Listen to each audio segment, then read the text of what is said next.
The bullet wasn't meant for him. It was meant for her.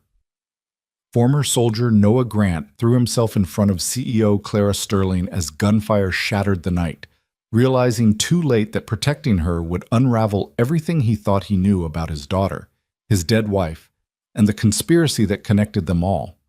What started as a simple bodyguard job became a race against assassins, buried secrets, and a truth so dangerous it could destroy the only family he had left. Stay until the end to discover how a single father's desperate choice saved more than just one life. And comment your city below so I can see how far this story has traveled across the world. The coffee in Noah Grant's hand had gone cold 3 hours ago, but he kept holding it anyway, staring at the steam that had long since vanished into the cramped air of his studio apartment. Through the thin walls, he could hear Mrs. Chen next door arguing with her television again, the way she did every Tuesday morning when her game shows didn't go her way.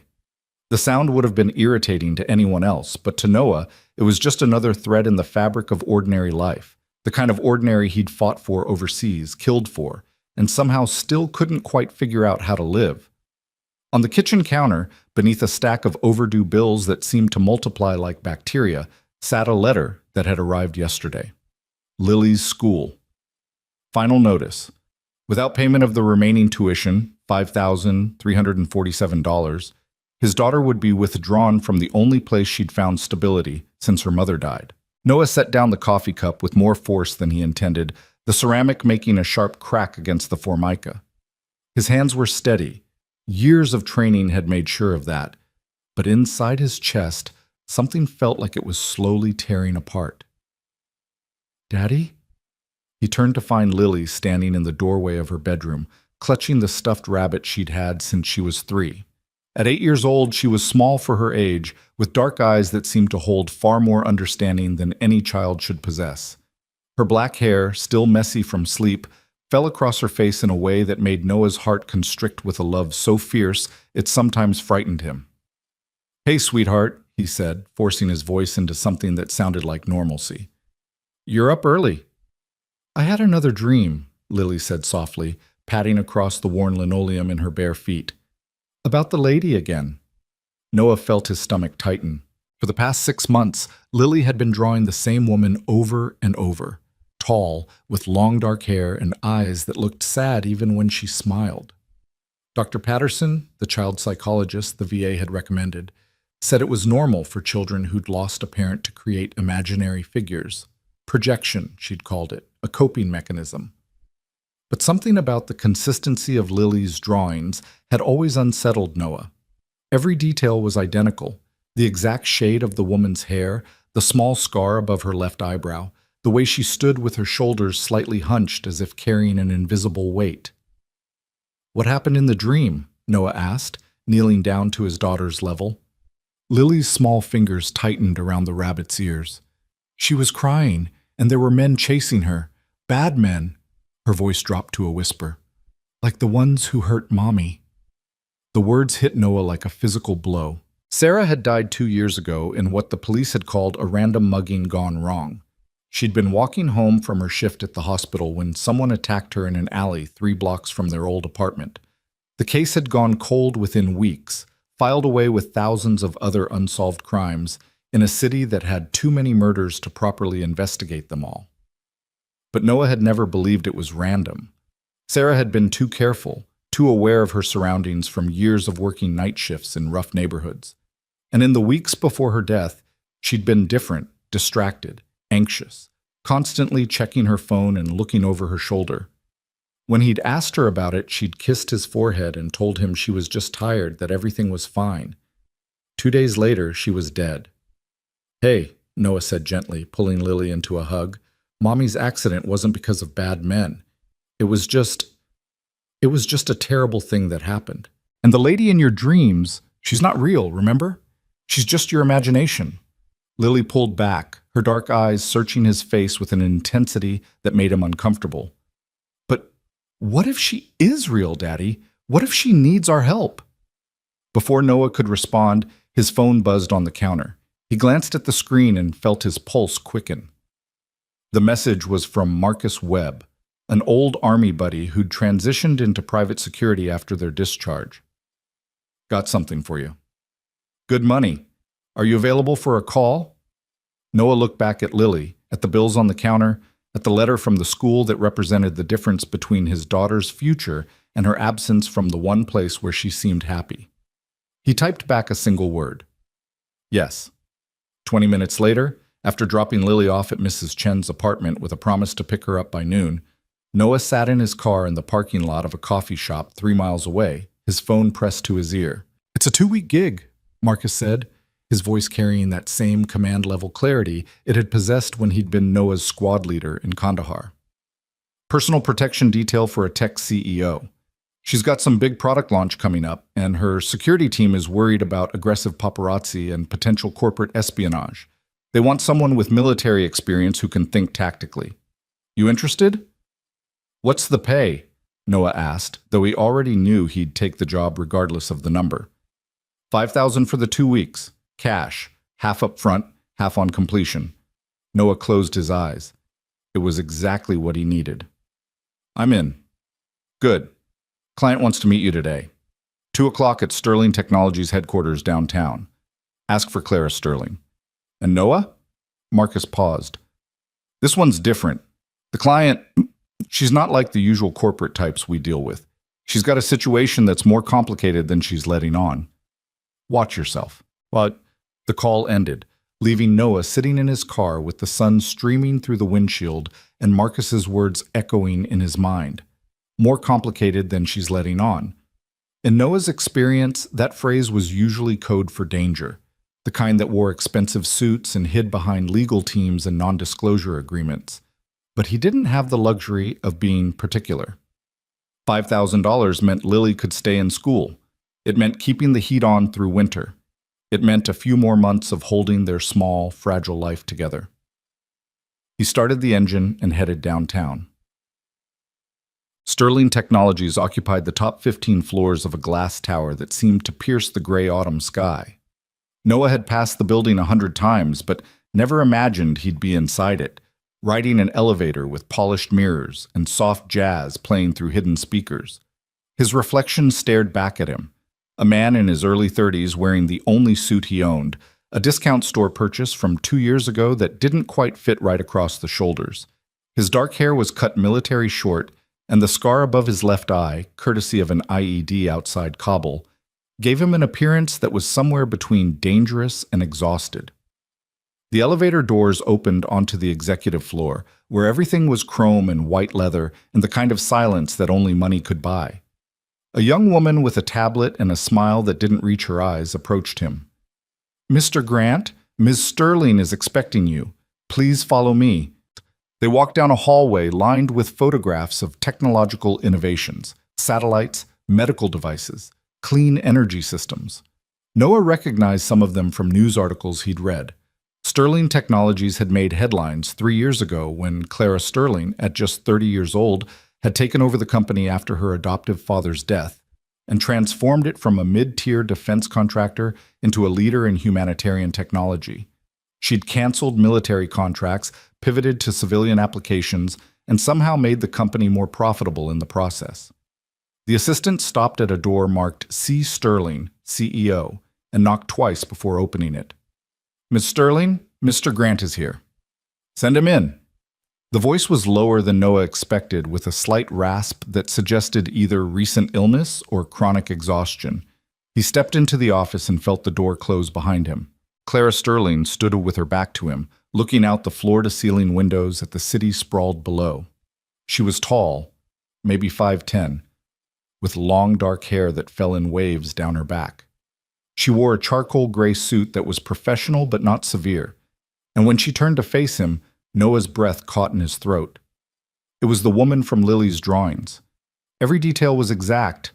The shape of her face, the small scar above her left eyebrow, the way her shoulders hunched slightly forward as if bearing an invisible weight. Even her expression, professional, but with a sadness in her dark eyes that seemed to run bone deep. Mr. Grant, she said, extending her hand. Thank you for coming on short notice. Noah shook her hand automatically, his mind racing. This was impossible. Lily had never met this woman.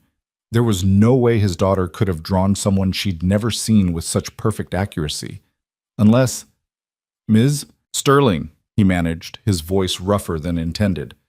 It's good to meet you. She gestured to a chair opposite her desk. Please sit. Can I get you anything? Coffee? Water? I'm fine. Noah sat, trying to regain his professional composure. He needed this job. He couldn't afford to let his confusion show. Clara settled into her own chair and studied him with an intensity that made him feel like he was back in a military debriefing. Marcus Webb speaks very highly of you. He says you're one of the best soldiers he ever served with. Marcus is generous with his compliments. He said you saved his life twice. Once in Kandahar, once in Mosul. She leaned forward slightly. He also said you're a single father raising a young daughter, and that you're trustworthy. Those qualities matter to me more than combat experience. Noah nodded slowly. I appreciate the opportunity, Ms. Sterling, but I have to ask, why me? You could hire any security firm in the city. Why bring in someone like me for what Marcus described as a paparazzi problem? Clara's expression shifted, something flickering behind her eyes that might have been fear. Because I don't think it's just paparazzi, she said quietly, and I need someone who knows how to handle situations that might turn dangerous. She stood and walked back to the window, her arms crossed over her chest. For a long moment, she didn't speak, and Noah found himself studying her reflection in the glass, the tension in her shoulders, the way her jaw was clenched as if holding back words she didn't know how to say. 3 weeks ago, she finally said, I started noticing people following me. At first, I thought I was being paranoid. But then my head of security checked the footage from our building's cameras and found the same individuals appearing at multiple locations, outside my apartment, near my gym, in restaurants where I was having business dinners. They're always at a distance, always with cameras, but something about them feels wrong. Wrong how? Noah asked. Clara turned to face him. They move like soldiers, not photographers. They watch escape routes instead of looking for good angles. And yesterday, one of them got close enough that my driver noticed something. She walked to her desk, opened a drawer, and pulled out a printed photograph. He was wearing this under his jacket. Noah took the photo and felt his blood run cold. It showed a man in his 40s with gray streaked hair wearing a leather jacket. Visible beneath the jacket, just barely caught by the camera's zoom, was the edge of a tactical holster. These aren't paparazzi, Noah said. They're surveillance, professional surveillance. That's what I thought. Clara sat back down, her hands folded on the desk. I hired a private investigator to look into it, but before he could give me his findings, he called and said he was dropping the case. He sounded terrified, Mr. Grant, said I should stop asking questions and hire better security instead. And you didn't go to the police? With what? Photos of people standing on public streets? No threats? No contact? No crime? The police would file a report and tell me to call if anything actually happened. She met his eyes. I need someone who can do more than file reports. Someone who can see trouble coming and act before it arrives. Noah studied the photograph again, his tactical mind automatically assessing threat levels. If these were professionals, they were either corporate spies trying to steal technology or something worse, much worse. Ms. Sterling, if these people are what I think they are, 2 weeks might not be enough time to— Then I'll extend the contract, she interrupted. I'll pay whatever it takes.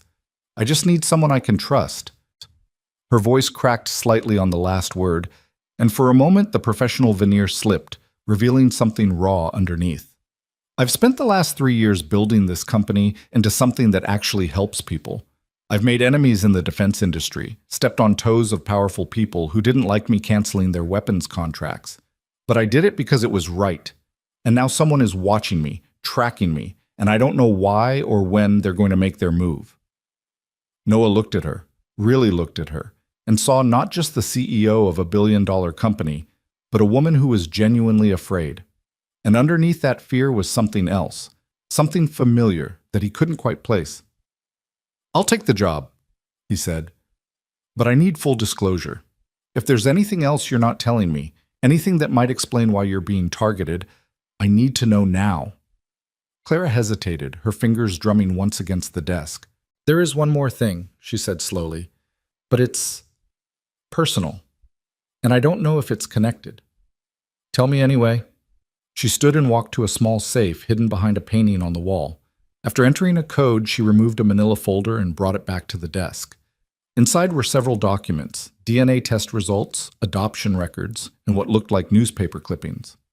6 months ago, Clara began, her voice carefully controlled, I decided to take one of those consumer DNA tests. Just curiosity, really. I was adopted as an infant, and I'd always wondered about my biological family. She pulled out the DNA results. I got a match, a close relative, second degree, either a niece, nephew, or grandparent. Noah's stomach dropped as Clara pulled out a photograph and slid it across the desk. It was Lily. Not just someone who looked like Lily. It was his daughter's face staring back at him from a school photo that he recognized because he'd taken it himself 6 months ago. The photo that Lily's school had used for their directory. Her name is Lily Grant, Clara said softly. 8 years old. Lives at 412 Oak Street, apartment 3B. Father is Noah Grant, former Army Ranger, currently working part-time security jobs. Mother was Sarah Grant, died 2 years ago under circumstances that were ruled a random mugging but never solved. Noah felt like he'd been punched in the chest. How did you... I'm a tech CEO, Mr. Grant. I have resources. Claire's expression was pained. When the DNA test gave me that match, I hired investigators to find out who she was. I learned everything about her, about you, about your wife's death. She paused. I was going to reach out months ago, but I didn't know how.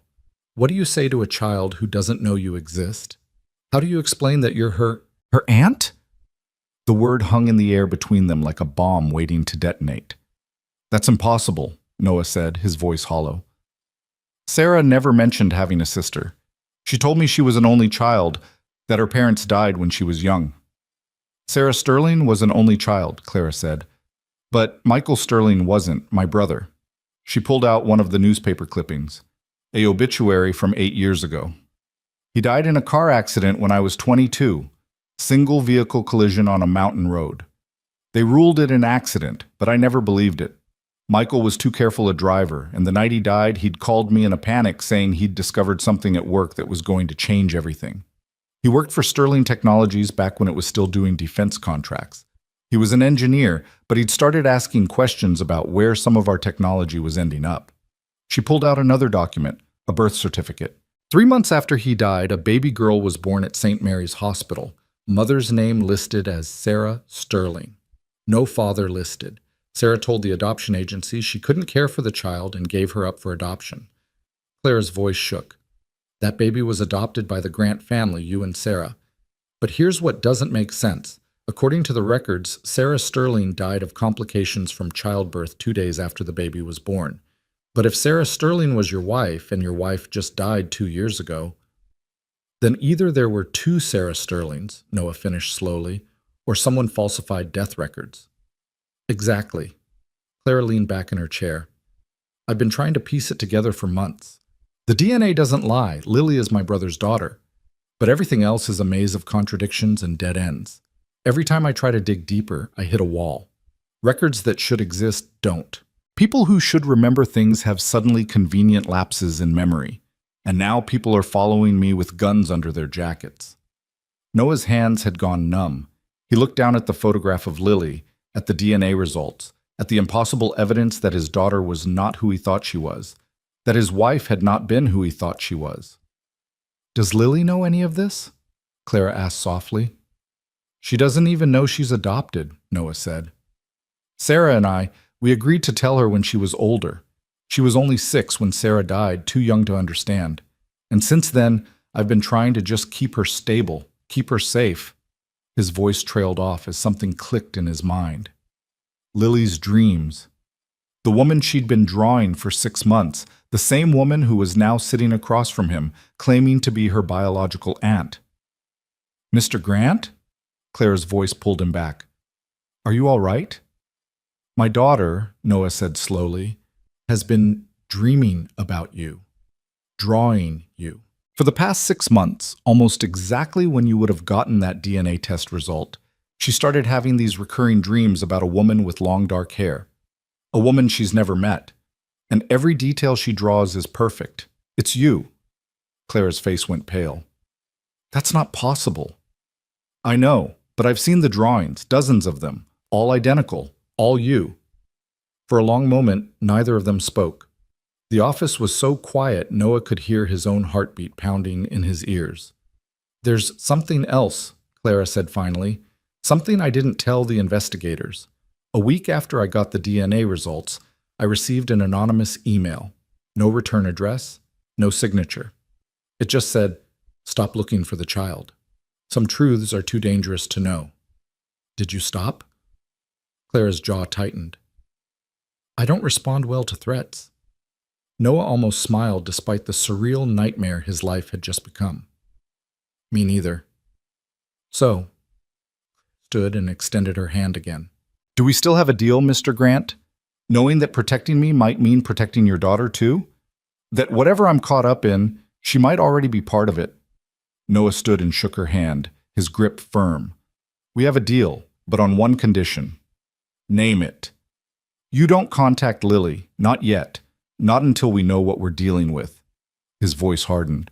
"She's 8 years old, Ms. Sterling. She's been through enough trauma. I won't have her drawn into something that might put her in more danger." Clara nodded slowly. "Agreed. But Mr. Grant," "Noah, if she's already dreaming about me, she might already be drawn into it, whether we want her to be or not." The words settled over them like a shroud, heavy with implications neither wanted to examine too closely. "When do I start?" Noah asked. "Now. I have a board meeting in an hour, then dinner with potential investors tonight at Marcello's downtown. My driver will pick me up at 7. I'd like you there for both." "I'll need to make arrangements for my daughter." "Already done." Clara pulled out a check and slid it across the desk. "This is your advance, $2,500. Use whatever you need for childcare. And Noah?" She met his eyes. "Thank you for not running when this turned out to be more complicated than a simple security job." Noah pocketed the check, his mind still reeling. "Miss Sterling, in my experience, nothing is ever simple once guns get involved." "Clara," she said, "if we're going to do this, call me Clara." "Clara." He nodded. "I'll see you in an hour." As Noah left the office and headed back to the elevator, he pulled out his phone and looked at his background photo. Lily, grinning at the camera with chocolate ice cream on her nose, taken last summer at the park. She looked so innocent, so unaware of the truth buried beneath her life. Some truths are too dangerous to know. The anonymous email's words echoed in his mind as the elevator descended. He thought about Sarah's death, about her anxiety in the weeks before the attack, about the case that had gone cold so quickly it was almost as if someone had wanted it to disappear. And he thought about Lily's dreams, about the impossible accuracy of her drawings, about a child who somehow knew the face of a woman she'd never met. By the time Noah reached the ground floor, one thing had become crystalline clear. This job wasn't about protecting a CEO from overzealous photographers. It was about uncovering a conspiracy that had been hidden for 8 years, a conspiracy that had already claimed at least 2 lives, and his daughter was at the center of it. The board meeting was exactly as tedious as Noah expected, filled with corporate jargon and PowerPoint presentations about Q4 projections. He stood at the back of the conference room, watching Clara command the space with quiet authority, while his eyes constantly scanned for threats, exits, sightlines, people who seemed too interested or not interested enough. It was during a particularly boring discussion about supply chain optimization that Noah noticed the man. He was standing across the street, partially hidden by a bus stop shelter, with a camera equipped with a telephoto lens pointed directly at Sterling Technologies' conference room windows. But he wasn't taking pictures. The camera was stationary, focused, and the man kept glancing at his watch as if waiting for something specific to happen. Noah pulled out his phone and zoomed in, taking several photos of the surveillance operator. Military bearing, mid-40s, black tactical jacket. The same man from Clara's photograph. He was about to alert Clara when his phone buzzed with an incoming text from a blocked number. "She's not the only one we're watching." Attached to the message was a photograph that made Noah's blood turn to ice. It was Lily, taken less than an hour ago, walking out of Mrs. Chen's apartment building, holding the old woman's hand. The angle suggested the photographer had been standing across the street, telephoto lens aimed directly at his daughter. A second message arrived. "Whatever she's paying you isn't worth it. Walk away." Noah's hand tightened around his phone hard enough that the screen protector cracked. He looked up at Clara, who was still presenting to the board, completely unaware that everything had just changed. These weren't corporate spies or overzealous paparazzi. These were operators with resources, coordination, and no compunction about threatening a child to make their point. And somehow, impossibly, they knew about Lily's connection to Clara before Noah himself had known. The meeting ended 20 minutes later.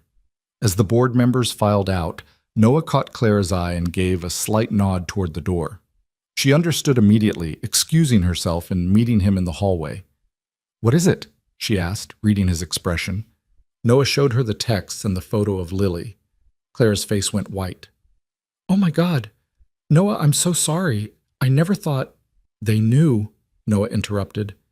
"Before you hired me, before we talked, they already knew about Lily's connection to you. Which means this isn't about your product launch or corporate espionage. This is about her. About what she represents." "What she represents?" Looked confused. "She's a child. She's proof." Noah's mind was racing, pieces clicking together. If Lily is Michael Sterling's daughter, if her birth was covered up and her mother's death was falsified, then she's evidence of something someone went to extraordinary lengths to hide. And now that you found her, now that you've connected the dots, "We've made her a target," Clara finished, her voice hollow. "By trying to find the truth, I've put her in danger." "The danger was always there," Noah said. "We just didn't know it yet.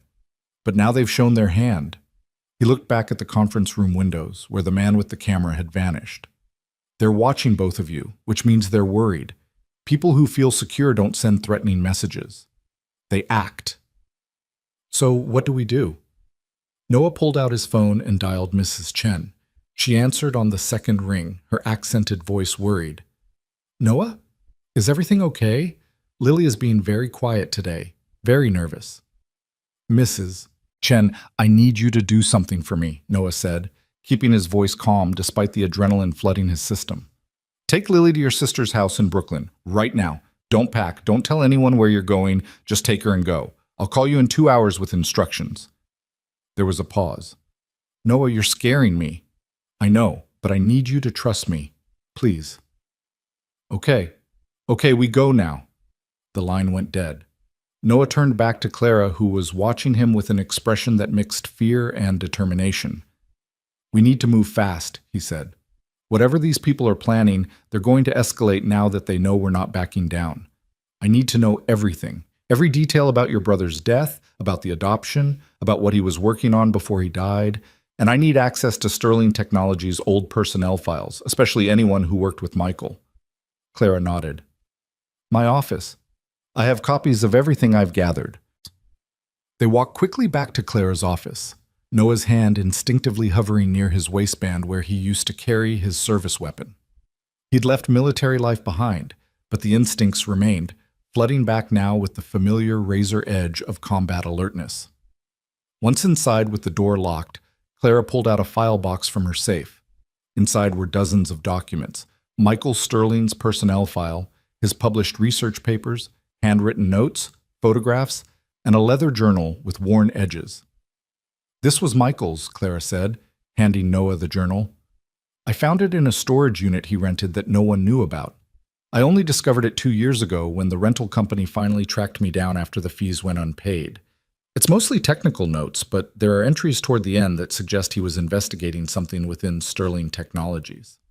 Noah flipped through the pages, scanning entries dated 8 years ago. Most of it was engineering specifications and calculations he couldn't follow, but certain passages were underlined.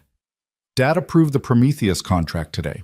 I told him it was a mistake, that the technology isn't ready for military application, but he won't listen. Says we need the revenue. But if this ends up where I think it will," followed the shipping manifest. 3 units diverted from the stated destination. No record of the diversion in official logs. Dad says I'm being paranoid, but someone is covering their tracks. "Met with C today. She doesn't know what I'm investigating, but I can see it worries her. She's always been able to read me too well. If something happens, she needs to stay out of it. She's too good a person to get dragged into this darkness."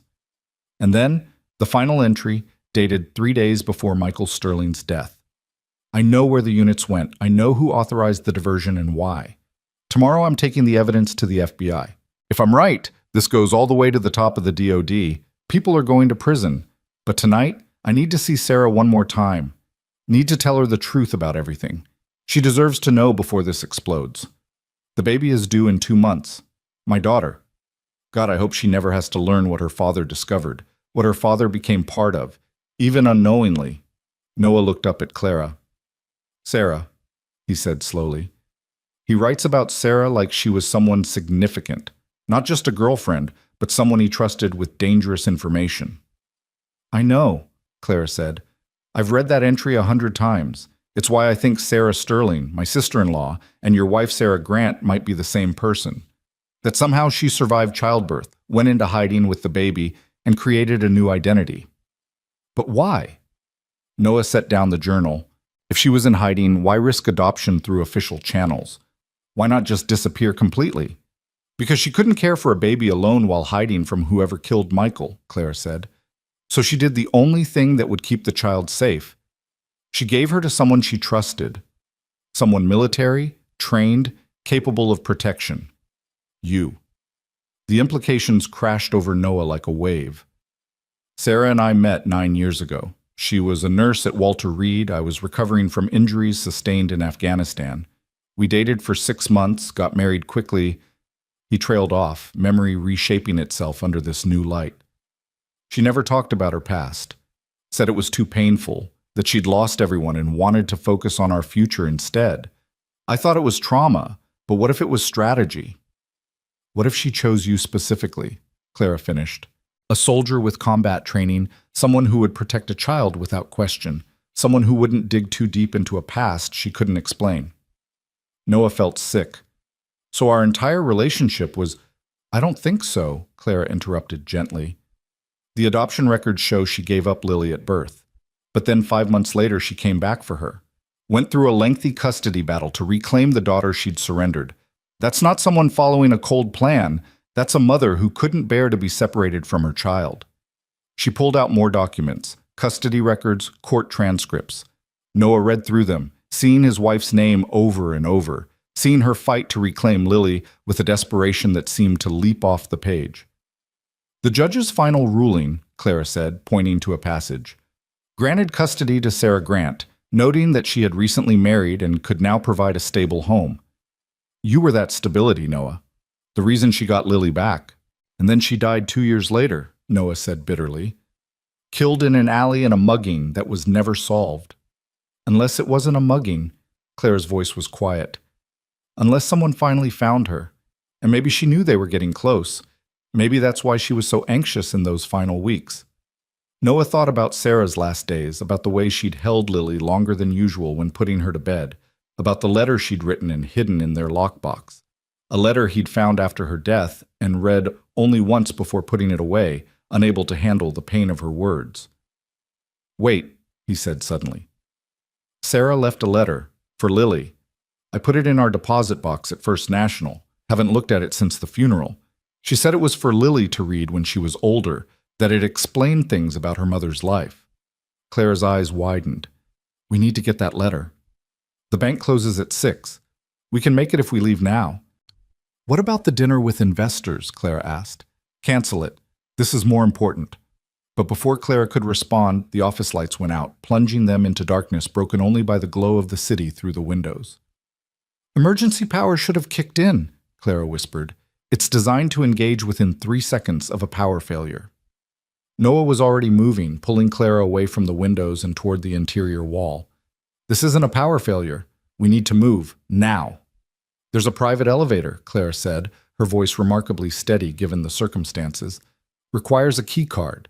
Leads directly to the parking garage. Show me. They moved through the darkened office, Noah's hand on Clara's elbow, guiding her while his eyes adjusted to the low light. Behind them, he heard the distant sound of the main elevator arriving at their floor, heard the soft ping of doors opening.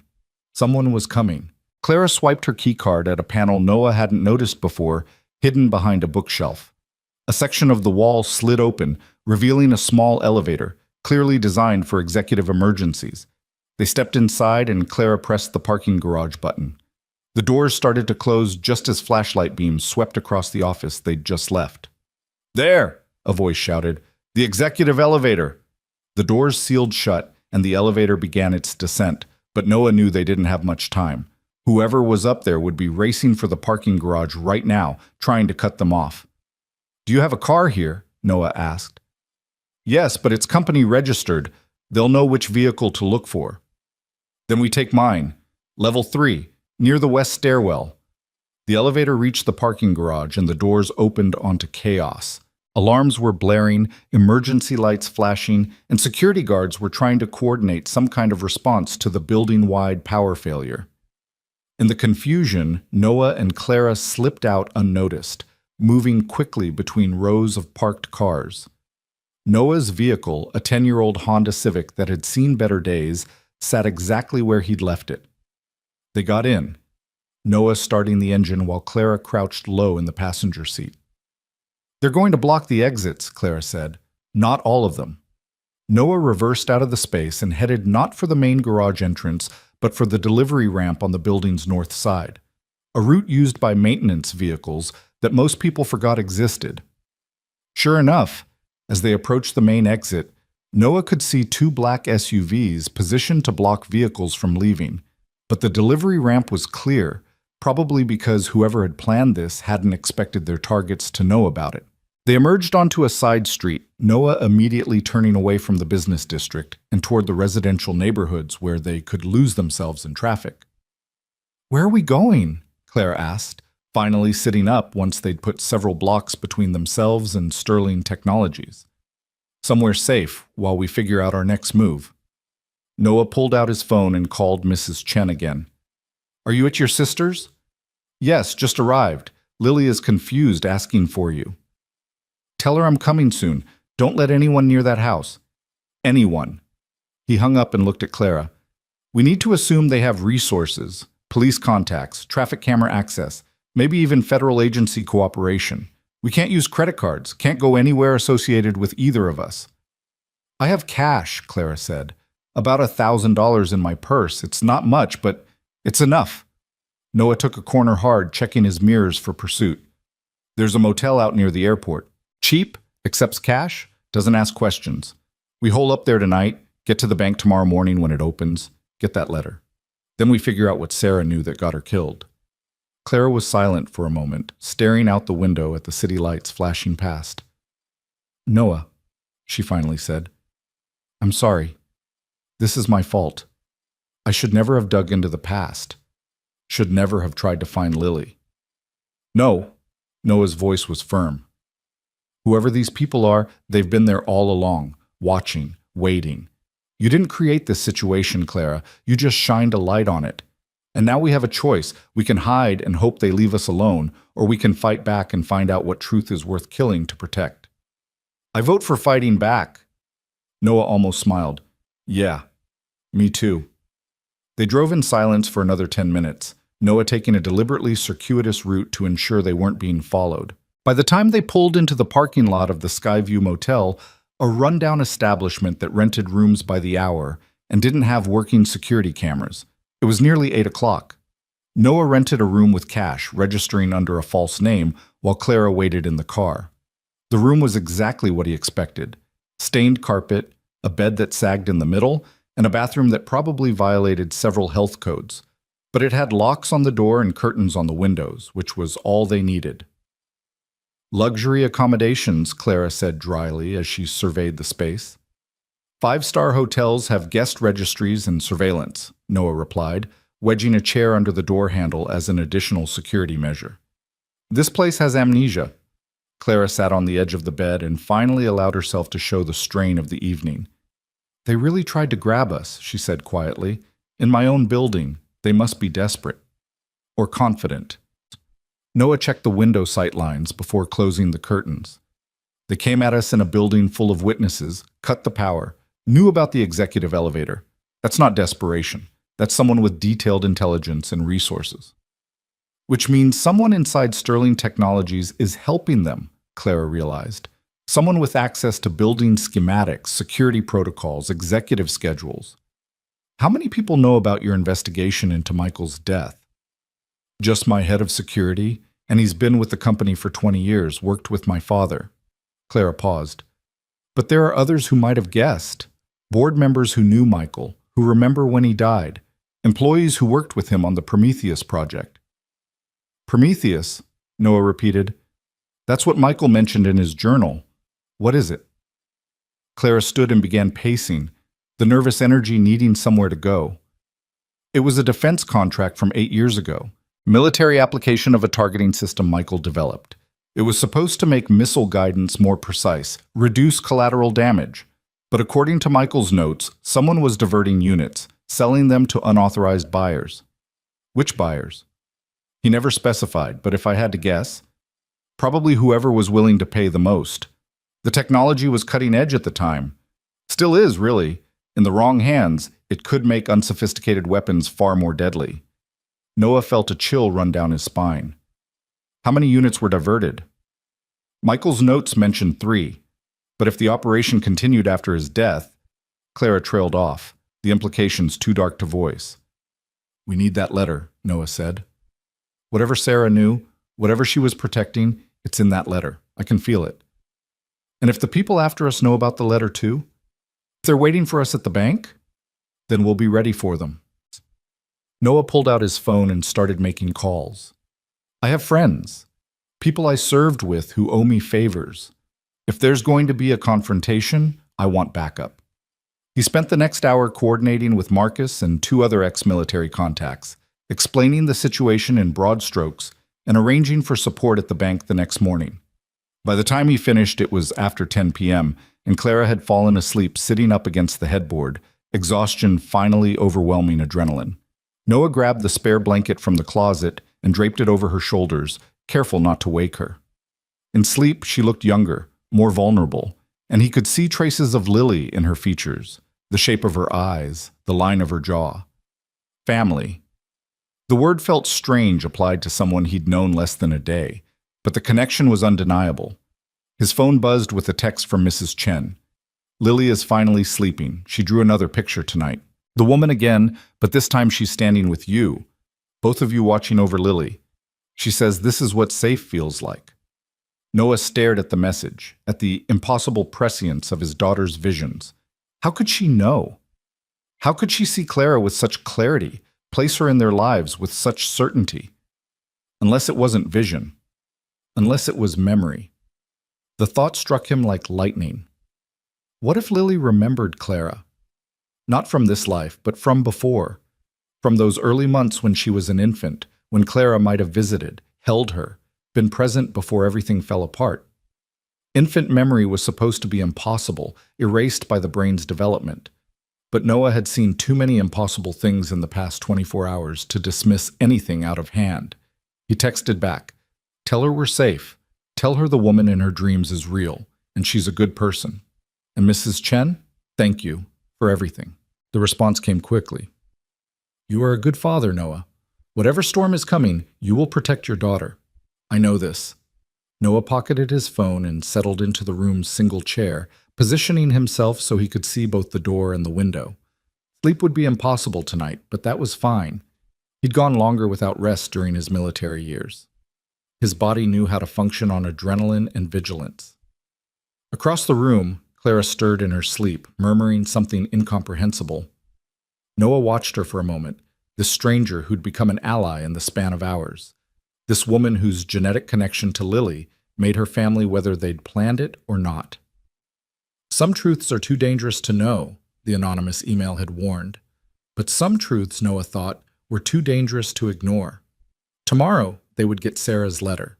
Tomorrow, they would start unraveling the conspiracy that had shaped 8 years of lies, death, and hidden connections. Tomorrow, they would move from defense to offense. But tonight, in this rundown motel room that smelled of cigarettes and desperation, they would rest. Because in Noah's experience, the calm before the battle was as important as the battle itself. And the battle, he knew with absolute certainty, was coming. Outside, a car pulled into the motel parking lot, its headlights sweeping across the curtained window before cutting out. Noah's hand went instinctively to his waistband, fingers closing around the small tactical knife he'd carried since Afghanistan. Not much against guns, but better than nothing. The car door opened and closed. Footsteps approached, then passed their room, continuing to a unit 3 doors down. A prostitute and her client, negotiating terms in hushed voices. Noah exhaled slowly, forcing his muscles to relax. He was seeing threats everywhere now, shadows turning into enemies in his peripheral vision. It was the combat mindset reasserting itself, the hypervigilance that had kept him alive in Kabul but made normal life feel like sleepwalking. Except this wasn't combat paranoia, this was real. The threats were actual. And somewhere out there in the city's darkness, people with resources and ruthlessness were planning their next move. Noah checked his phone one more time. 12:47 a.m. In 6 hours, the bank would open. In 7 hours, they'd have Sarah's letter and whatever secrets it contained. He settled deeper into the chair and closed his eyes, not sleeping but resting, his mind running through tactical scenarios while his body recovered from the day's stresses. Somewhere in the distance, sirens wailed, police or ambulance, it was impossible to tell. The sound of a city that never truly slept, where violence and tragedy played out in endless rotation while most people dreamed peacefully, unaware of the darkness at the edges of their comfortable lives. Noah had spent his entire adult life standing at those edges, facing the darkness so others didn't have to. He'd done it in deserts overseas, and he'd continued doing it in different forms after returning home. But this time, the darkness wasn't in some foreign land. It was here, woven into the fabric of his own life, touching the person he loved most in the world. This time, it was personal. And this time, Noah Grant thought as his hand tightened around the knife's handle, the darkness was going to lose. Dawn broke gray and cold over the city, filtering through the motel room's thin curtains like a reluctant promise. Noah hadn't slept, but his body felt ready. Combat-trained muscles knew how to draw energy from anticipation instead of rest. Across the room, Clara was still curled under the blanket, her breathing deep and even. He let her sleep another 20 minutes before gently touching her shoulder. "Clara, time to move." She woke instantly, eyes snapping open with the clarity of someone accustomed to high-pressure decisions. No grogginess, no confusion, just immediate alertness. "What time is it?" 6:30. Bank opens at 8. "We need to get there early, scout the location, make sure we're not walking into an ambush." Clara sat up, running fingers through her tangled hair. "Do you really think they'll be waiting for us?" "I think they've been ahead of us at every turn so far. The building lockdown, knowing about Lily, having detailed intelligence on your security protocols. Someone's feeding them information, which means they might know about the letter too." Noah moved to the window, peering through a gap in the curtains at the parking lot below. A few cars, all empty. No obvious surveillance. "We assume they know everything and plan accordingly." "Paranoia is a survival strategy," Clara said, standing and stretching. Her suit was wrinkled, makeup smudged, but her voice carried steady determination. "I can work with that." They left the motel separately, Clara first while Noah watched for tails, then Noah 5 minutes later after confirming the area was clear. They met 3 blocks away at a 24-hour diner where Noah had arranged to meet Marcus. His old squad leader was already there, occupying a corner booth with clear sightlines to all entrances. Marcus Webb had put on maybe 15 pounds since discharge, but he still moved with the controlled precision of a soldier. His dark eyes assessed Clara in a single glance, not hostile, but thoroughly evaluating. "So this is the CEO worth going to war for," Marcus said as they slid into the booth. "Marcus Webb, Clara Sterling," Noah made the introduction quickly. "Situation update?" Marcus pulled out a tablet and tapped the screen, bringing up a satellite view of the bank and surrounding area. "First National, downtown branch, 3 entrances, main lobby, employee entrance on the west side, parking garage underground. I've got Rodriguez positioned across the street in a coffee shop, Chen in a vehicle 2 blocks south. They'll maintain overwatch while you're inside." "What about police presence?" Claire asked. "Light. 1 patrol car makes rounds every 40 minutes. Next pass should be at 0820, so you'll want to be inside and clear before then." Marcus zoomed in on the bank's main entrance. Standard security, metal detectors, 2 guards, cameras. Nothing you can't handle if it stays routine. "And if it doesn't stay routine," Noah pressed, "then Rodriguez and Chen provide extraction while I run interference. We've got a safe house lined up in Red Hook, completely off the books. You get into trouble, you head there and we regroup." Marcus looked at Clara. No offense, Ms. Sterling, but your face has been on magazine covers. You're recognizable. Going into a public bank is high risk. Which is why I called ahead, Clara said, pulling out her phone and showing them an email. I contacted the branch manager last night, explained I needed to access my deposit box before normal business hours due to a family emergency. He agreed to open early for me at 7:45. We'll be in and out before the main doors unlock. Marcus raised an eyebrow, impressed. Smart. Limits witnesses and exposure time. I didn't build a billion-dollar company by being stupid, Mr. Webb, Clara replied with a slight smile. Marcus, and yeah, I can see that. He slid the tablet across to Noah. Route maps, fallback positions, and emergency contacts are all loaded. You've got my number on speed dial. Anything feels wrong, you call it, and we move. Noah studied the maps, committing every detail to memory. Alley access points, traffic patterns, potential choke points. His mind automatically calculated angles of fire, cover positions, escape vectors. The tactical thinking he'd tried to leave behind in Afghanistan was flooding back with disturbing ease. They spent another 15 minutes reviewing contingencies before Marcus stood. Rodriguez and Chen are in position. I'll be mobile, circling the perimeter. You've got a 30-minute window from 07:45 to 08:15. After that, the bank fills with employees and customers, and extraction becomes exponentially harder. Understood, Noah said. Marcus paused, his hand on Noah's shoulder. Brother, I don't know what you've stumbled into, but it smells like black ops, the kind of thing that has government fingerprints all over it. You sure you want to keep pushing? Noah thought of Lily, of her drawings and dreams, of Sarah's death in an alley that had never made sense. I don't have a choice anymore. Everyone has a choice. But Marcus squeezed his shoulder and nodded. Just make sure you come back alive to your daughter. She's already lost one parent.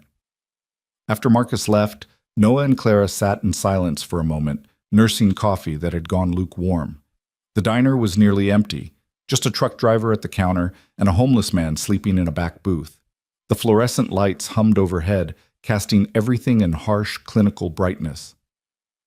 Noah, Clara said quietly, what Marcus said about government involvement, do you think he's right? Michael mentioned the Department of Defense in his journal. If he discovered military technology being diverted and took it to the FBI, that would have triggered an investigation at the highest levels. Noah traced patterns in the condensation on his water glass. But if the people involved were powerful enough, connected enough, they could have buried that investigation, eliminated witnesses, made problems disappear. Including Michael. Including Michael, Noah confirmed, and later, Sarah, anyone who knew the truth. Clara's jaw tightened. So we're not just dealing with criminals.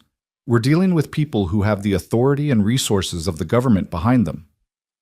Maybe, or maybe we're dealing with people who used to have that authority and are now operating outside it, using skills and connections from their official days.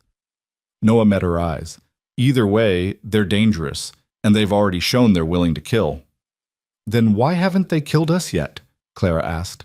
They could have taken us in my office building, could have run us off the road last night. Why the warnings, the surveillance, the threats?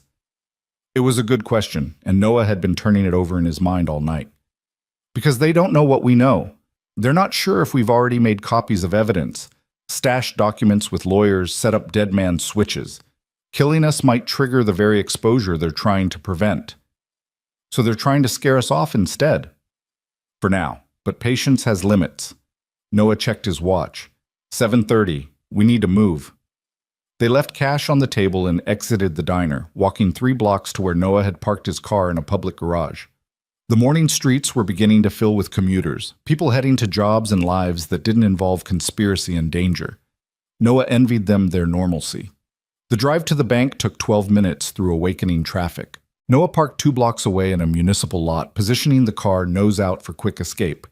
They walked the rest of the way, Noah's eyes constantly scanning for threats, while Clara maintained a calm, professional demeanor that gave away nothing.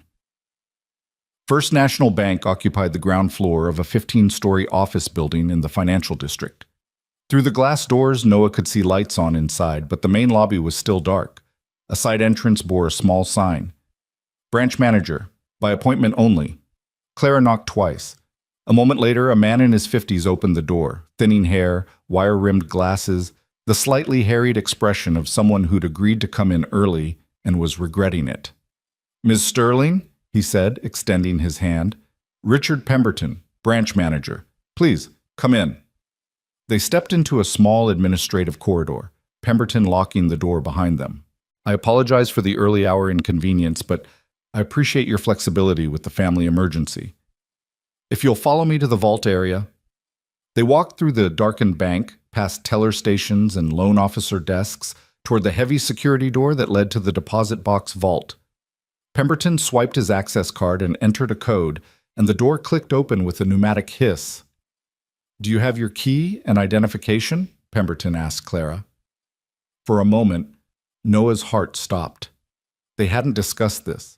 Clara wouldn't have a key to Sarah's deposit box.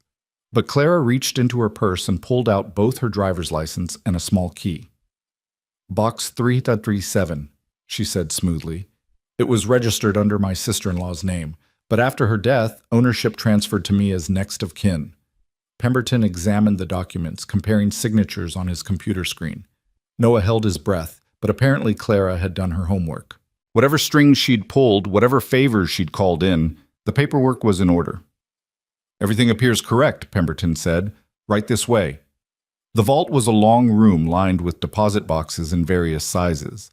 Pemberton led them to box 337, a medium-sized unit about halfway down the left wall. He inserted his master key and stepped back. "Take all the time you need. I'll be at my desk. Just let yourselves out when you're finished. The interior door will unlock from the inside." Once they were alone, Clara inserted the key and turned it. The box slid out smoothly, and Noah lifted it from its slot. It was heavier than expected, containing more than just a letter. They carried the box to a small privacy booth at the end of the vault, a curtained alcove with a table and chair. Noah set the box down and opened it. Inside was an envelope addressed in Sarah's handwriting. "For Lily, when she's old enough to understand." But underneath the letter were other items: a flash drive, a small leather notebook, a photograph, and a burner phone still in its packaging. Noah reached for the letter first, his hands trembling slightly as he broke the seal. Sarah's handwriting covered 3 pages, the script growing shakier toward the end. "My darling Lily," it began. "If you're reading this, it means I'm gone, and your father has decided you're ready for the truth. I'm so sorry, baby girl. Sorry for the secrets, sorry for the lies, sorry for leaving you so soon. But most of all, I'm sorry that you were born into a story that was never fair to you. Your biological father was named Michael Sterling. He was brilliant, kind, and brave. Everything I wasn't. We met when I was working undercover for the FBI, investigating defense contractor fraud. I was Agent Sarah Morrison then, not Sarah Grant. Michael was my target's younger brother, an engineer who had no idea his company was selling technology to enemies of the United States. I was supposed to get close to him, gather evidence, and disappear. But I fell in love with him instead. And when Michael discovered what his own father and company executives were doing, he came to me. Together, we gathered proof: shipping manifests, payment records, communications with foreign buyers. We were going to expose everything. But they found out. Someone tipped them off. I still don't know who. And they came after Michael. They made his death look like an accident, but I knew. I was 8 months pregnant, terrified, and completely alone. The FBI handler I'd been working with had gone dark. No one was answering my calls. I realized the conspiracy went deeper than I'd thought, that people within the Bureau itself were compromised. So I ran. I gave birth to you in a hospital using fake credentials, then put you up for adoption to protect you. But the moment I held you, I knew I couldn't let you go. I fought to get you back, and when I met Noah Grant, a good man, a soldier, someone strong enough to protect us both, I thought maybe we could have a normal life. I was wrong. They never stopped looking, and now they've found me. By the time you read this, I'll probably be dead. But you need to know the truth, Lily. You need to know that your father died trying to do the right thing, and I spent 8 years running to keep you safe. The flash drive contains copies of everything Michael and I gathered. The notebook has contacts, journalists, federal prosecutors, military investigators who weren't compromised. If anything happens to me, these people can help. And Lily, there's something else you need to know. You have an aunt, Michael's sister, Clara Sterling. I've been watching her from a distance for years. She's good, like her brother was. If you ever need help, if Noah can't protect you alone, go to her. She doesn't know you exist, doesn't know about any of this, but I believe she'll help you when the time comes. I love you, baby girl, more than I ever knew it was possible to love another person. Whatever happens, whatever you learn about me, please know that every choice I made was to keep you safe. Your mother, Sarah Morrison Grant. Noah's vision blurred as he finished reading. He handed the letter to Clara, whose own eyes were wet with tears by the time she reached the end. She knew, Clara whispered. Sarah knew about me, was watching me. And she trusted you, Noah said. Even though you'd never met, she believed you'd protect Lily if it came to that. Clara wiped her eyes and looked at the other items in the box. We need to see what's on that flash drive. Noah pulled out his phone and inserted the drive into an adapter. The drive contained dozens of files, scanned documents, photographs of shipping containers, audio recordings. He opened one of the documents at random and felt his blood run cold. It was a shipping manifest dated 8 years ago, showing 3 Prometheus targeting systems being diverted from a military base in Germany to a private warehouse in Istanbul. The authorization signatures at the bottom included names Noah recognized: a lieutenant general who'd been forced into early retirement 4 years ago, a defense contractor CEO who'd committed suicide 2 years after that, and someone whose name made Noah's hands go numb: Admiral Richard Garrett, currently serving as Deputy Director of the Defense Intelligence Agency.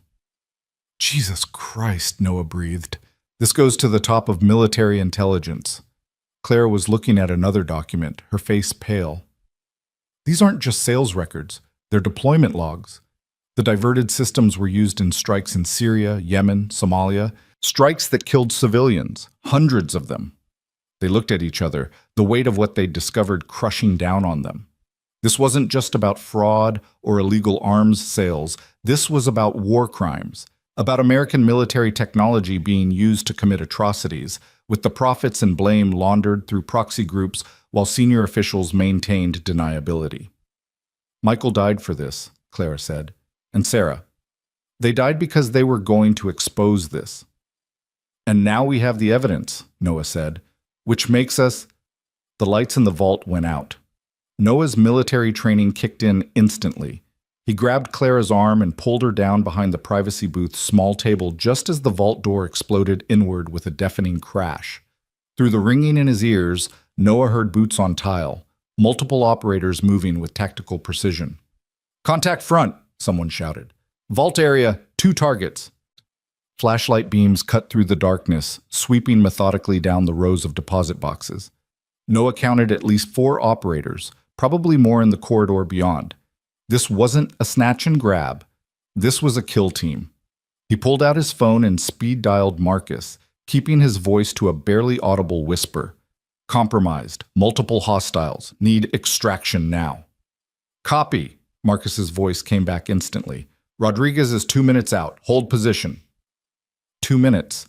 Noah looked around the privacy booth, calculating odds and options. They had no weapons, no armor, no chance in a direct confrontation. But they had darkness, surprise, and the vault's layout. "Stay low," he whispered to Clara. "When I move, you run for the emergency exit at the back of the vault. Red door, far corner." "What are you—" "Just do it." Noah grabbed one of the larger deposit boxes from a nearby shelf and hurled it hard toward the opposite side of the vault. It crashed into the wall with a metallic clang, and immediately, all the flashlight beams swung toward the sound. "There. Southwest corner." As the operators converged on the false contact, Noah shoved Clara toward the back wall. "Go! Now!" They sprinted through the darkness, Noah's hand on Clara's back, guiding her between the rows. Behind them, he heard shouts of confusion as the operators realized their mistake. "Contact moving! North wall!" Gunfire erupted, muzzle flashes strobing the vault like nightmare lightning. Bullets sparked off metal boxes and concrete walls. Noah felt something tug at his jacket, a round passing close enough to touch, and pushed Clara harder. The emergency exit was ahead, barely visible in the chaos. Clara slammed into it first, and the door burst open onto a concrete stairwell. They tumbled through as more bullets chewed into the doorframe behind them. The stairwell led up, not down. Noah realized they were heading into the office building above the bank rather than out to street level. Not ideal, but better than being trapped in the vault with professional killers. They took the stairs 3 at a time, Noah's lungs burning. Behind them, the vault door crashed open again, the operators in pursuit. Clara was in heels, slowing her down. And Noah made a split-second decision. He scooped her up, ignoring her startled gasp, and carried her up the remaining flights with strength born of desperation. They burst onto the 5th floor and into a maze of cubicles. The office was dark, empty this early in the morning. Noah set Clara down and they ran through the workspace, overturning chairs and trash cans behind them to slow pursuit. "Where are we going?" Clara gasped. "Roof. Rodriguez can extract from there." But as they reached the far stairwell, 3 more operators appeared from the floor above, cutting off their escape. Noah skidded to a halt, reversing direction with Clara in tow. They were boxed in, killers below, killers above, and no way out. "This way," Clara said suddenly, pulling him toward a large conference room. She slammed the door behind them and locked it, a futile gesture that would buy them maybe 30 seconds. The conference room had floor-to-ceiling windows overlooking the city. Noah looked down at the street 5 stories below and saw Marcus's vehicle screeching to a stop at the curb. His old squad leader emerged with Rodriguez, both men carrying equipment bags. Noah grabbed a chair and hurled it at the window. The safety glass spiderwebbed but didn't break. He hit it again, then a 3rd time, and finally, the window shattered outward in a cascade of glittering fragments. "Tell me you have a rope in that deposit box," Clara said with gallows humor. "Better." Noah pointed down at Marcus, who was pulling something from his equipment bag. "Fire department air cushion. We jump. It breaks the fall." "You're insane." "You have a better idea?" The conference room door shuddered as someone hit it from outside. Once, twice. The lock wouldn't hold much longer. Clara looked at the broken window, at the street below, at Noah's face. "If I die, I'm haunting you forever." "Deal." They climbed onto the window ledge just as the door burst open. Noah glimpsed black tactical gear, raised weapons, faces hidden behind masks. He grabbed Clara's hand. "On 3. 1, 2. They jumped. The fall felt endless, wind screaming past, ground rushing up with terrible finality. Noah heard Clara scream, heard his own voice joining hers, and then they hit the air cushion with an impact that drove every bit of breath from his lungs. For a moment, the world went black. Then Marcus was there, pulling them off the cushion and shoving them toward the vehicle. "Move! Move! Move!" Gunfire erupted from the building above. Marcus and Rodriguez returned fire, giving Noah and Clara precious seconds to scramble into the back of the vehicle. Rodriguez jumped into the driver's seat while Marcus provided covering fire, then dove into the passenger side. The vehicle screamed away from the curb, tires smoking. Through the rear window, Noah saw operators emerging from the building, raising weapons. But Rodriguez was already turning corners, putting buildings between them and the shooters. "Everyone intact?" Marcus shouted from the front. "Define intact," Clara managed, her voice shaky but functional. Noah did a quick self-assessment. Bruised ribs, possibly cracked, left shoulder screaming with pain, but nothing bleeding, nothing broken. "We're alive." "Status on the package." Noah pulled the flash drive from his pocket, relief flooding through him. He'd managed to grab it before they ran. "Secure, but they know we have it now. Then we need to go dark, deep dark." Marcus was already on his phone, making calls. "I'm activating the Red Hook safe house. You two stay there. Don't contact anyone. Don't use credit cards or phones. We'll bring supplies." "What about Lily?" Noah's heart clenched. If they know we have the evidence, they'll go after her next. "Already on it," Rodriguez called from the driver's seat. "Chen's en route to Brooklyn now. He'll extract your daughter and Mrs. Chen, bring them to a separate safe house. They'll be protected." "By who?" Noah demanded. "By 6 former Marines who owe me their lives," Rodriguez said grimly. "Your girl will be safer than the president."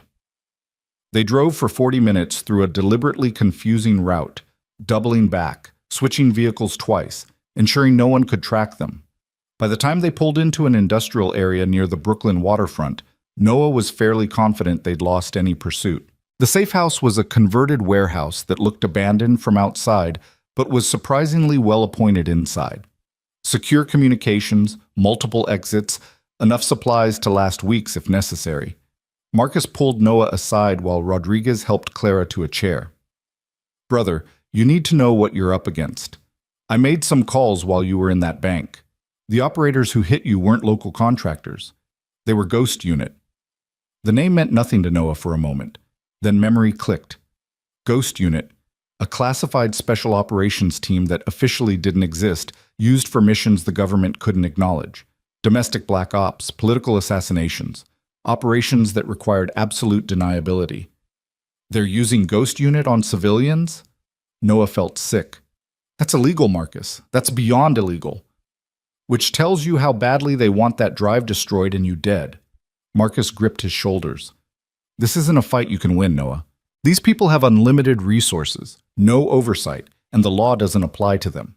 You need to consider taking Lily and running. New identities, new city, new life. Running didn't save Sarah, Noah said bitterly. She ran for 8 years and they still found her. Then what's your play? Noah looked at Clara, who was examining the flash drive with the intensity of someone solving a critical equation. We expose them. We release everything on that drive, every document, every recording, every piece of evidence. We make it so public, so widespread that killing us won't matter anymore. You'll need a journalist, someone with reach and credibility who can't be silenced or bought. Marcus thought for a moment. I might know someone. Catherine Wheeler, investigative reporter for the Washington Herald. She's broken classified stories before, has protection from the First Amendment. If anyone can run with this story, it's her. Set up a meeting, Noah said. Secure location, heavy security. That'll take time, maybe 24 hours to arrange everything safely. We don't have 24 hours. Then you make time. Marcus's voice was hard. You rushing into this gets you killed and achieves nothing. We do this right, or we don't do it at all. Noah knew he was right, but hated it anyway. 24 hours felt like an eternity when professional killers were hunting them. But patience was part of tactics, and tactical thinking had kept him alive in war zones. It would have to keep him alive now. Clara approached them, holding her phone with a strange expression. We have a problem. I just received an email from someone claiming to know the full truth about Lily's origin, more than what Sarah's letter revealed. It's a trap, Marcus said immediately. Probably, Clara agreed, but look at what they sent as proof. She showed them an attachment, a photograph of Michael Sterling, alive and smiling, standing next to Sarah Morrison. Both of them wore FBI credentials on lanyards around their necks. The photo was dated 9 years ago, months before Michael's supposed death. Sarah was FBI, Noah said. We knew that from the letter, but Michael? He wasn't just an engineer who discovered the conspiracy, Clara said, her voice tight. He was part of the investigation. He and Sarah were working together from the beginning. Which means his death might not have been what we thought, Noah realized. If he was FBI, there would have been resources, protocols, protective measures. He wouldn't have been easy to kill. The email contained a single line of text below the photograph. Michael Sterling is alive. Sarah Grant is alive. They're both in protective custody, and your daughter is the key to finding them. Meet me tomorrow, noon, location to follow. Come alone, or they die for real this time. The words seemed to rearrange reality itself. Noah read them 3 times, 4 times, unable to process the impossible claim they were making. Sarah's alive? His voice came out strangled. That's not possible. I identified her body. I buried her. Did you see her face? Clara asked gently. Noah tried to remember through the haze of grief and shock that had surrounded Sarah's death. The police had warned him the body was badly damaged from the attack. They'd suggested a closed casket, advised him that viewing would only traumatize him further. In his grief-stricken state, he'd agreed, taking their word that the body was his wife. No, he admitted. They said it was too traumatic, that I should remember her as she was. Then it's possible, Clara said. If she was in FBI protective custody, they could have faked her death.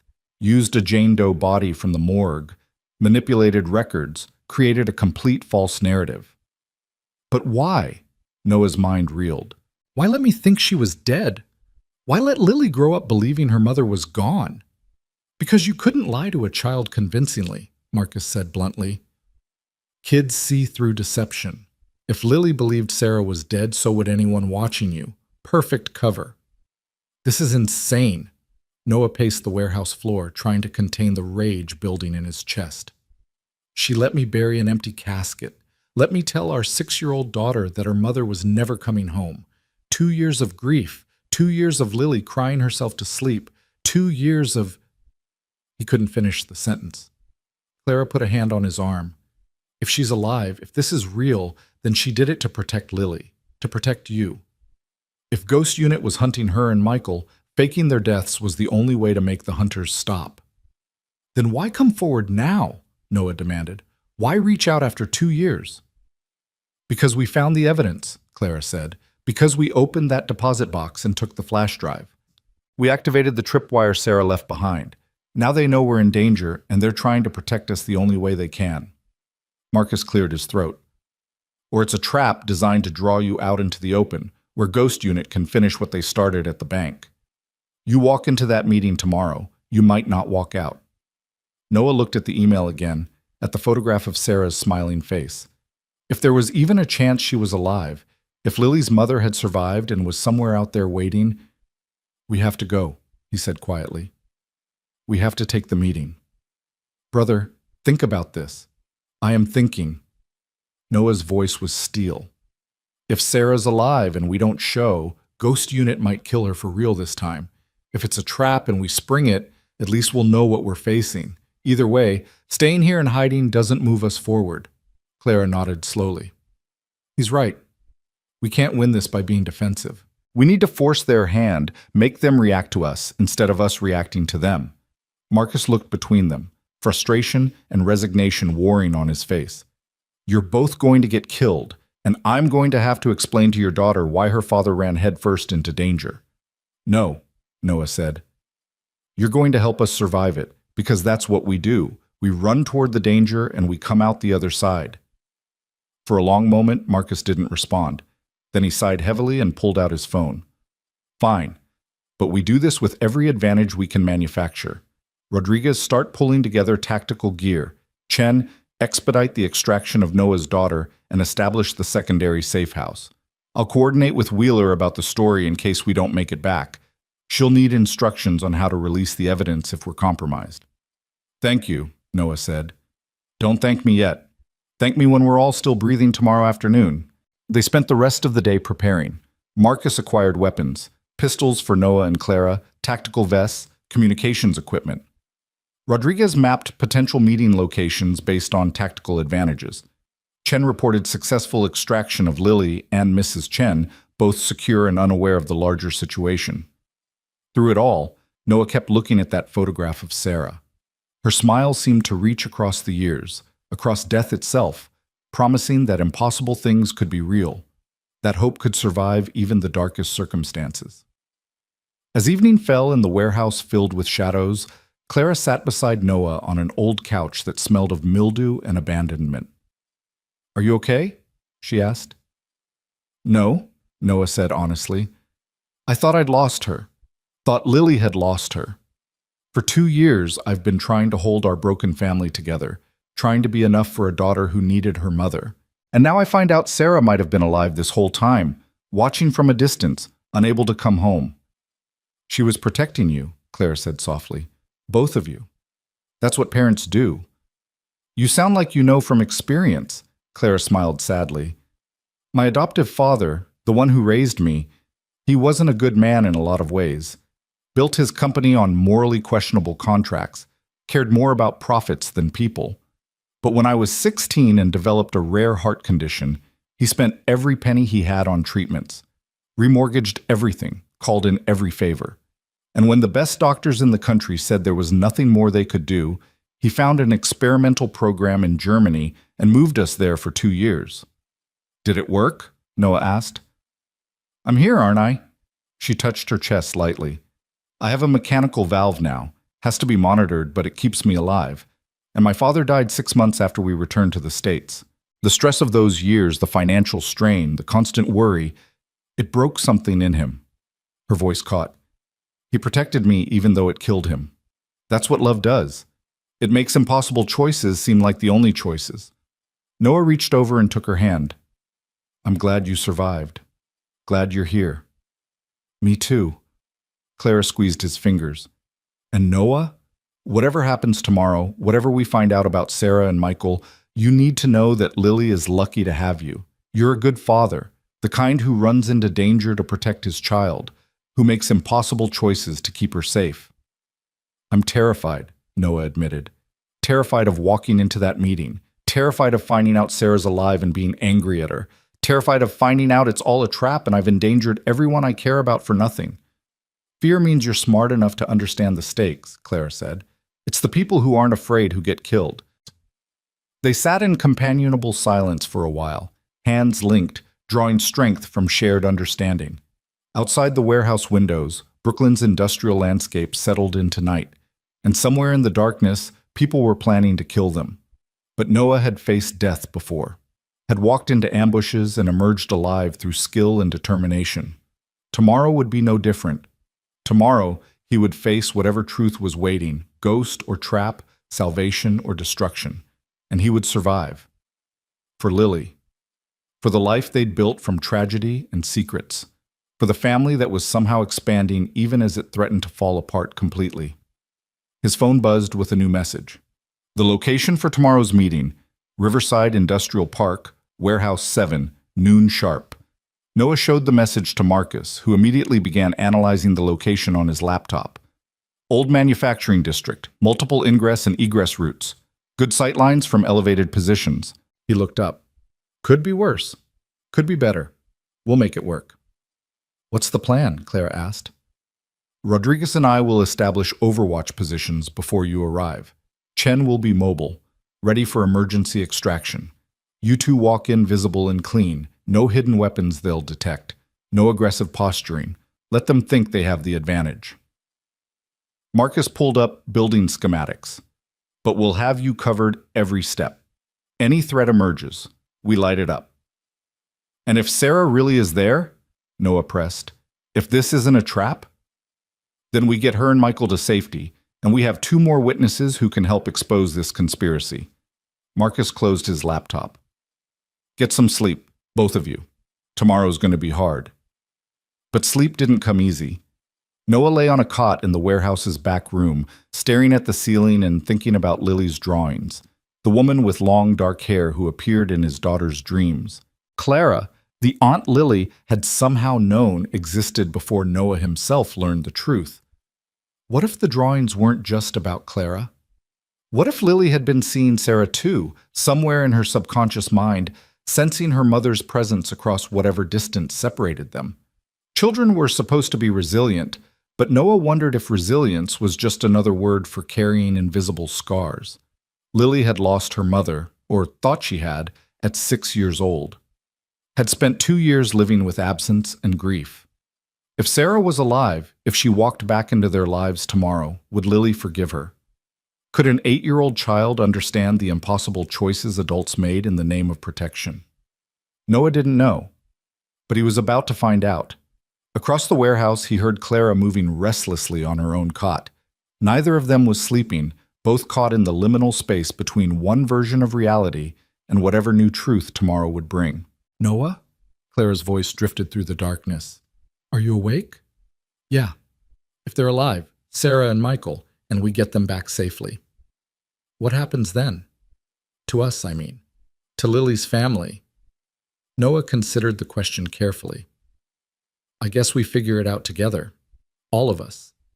Because whatever happens, you're Lily's aunt, your family now. That doesn't change. Thank you, Clara whispered. I've been alone for so long. Since my father died, since Michael disappeared, the idea of having family again, of being part of something, it means more than I can say. Get some sleep, Clara. Tomorrow we reclaim what was stolen from us. Tomorrow we fight back, she agreed.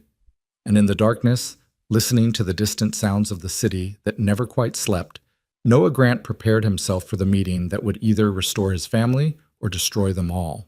Morning arrived with rain, the kind of cold October drizzle that turned the city gray and made everything feel heavier. Noah stood at the warehouse window, watching water streak down the glass, his coffee untouched and growing cold in his hand. Behind him, Marcus and Rodriguez were performing final weapons checks, the metallic sounds of slides and magazines punctuating the silence like a countdown. Clara emerged from the bathroom, her hair pulled back and her face bare of makeup.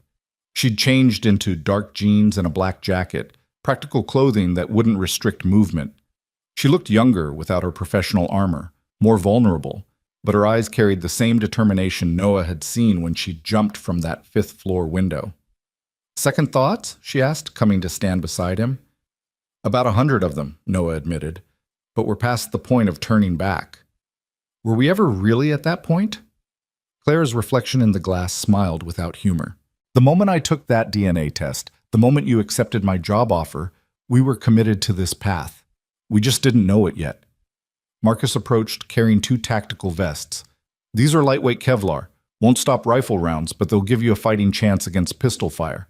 Wear them under your jackets." Noah took his vest and strapped it on, the familiar weight settling across his chest like old memories.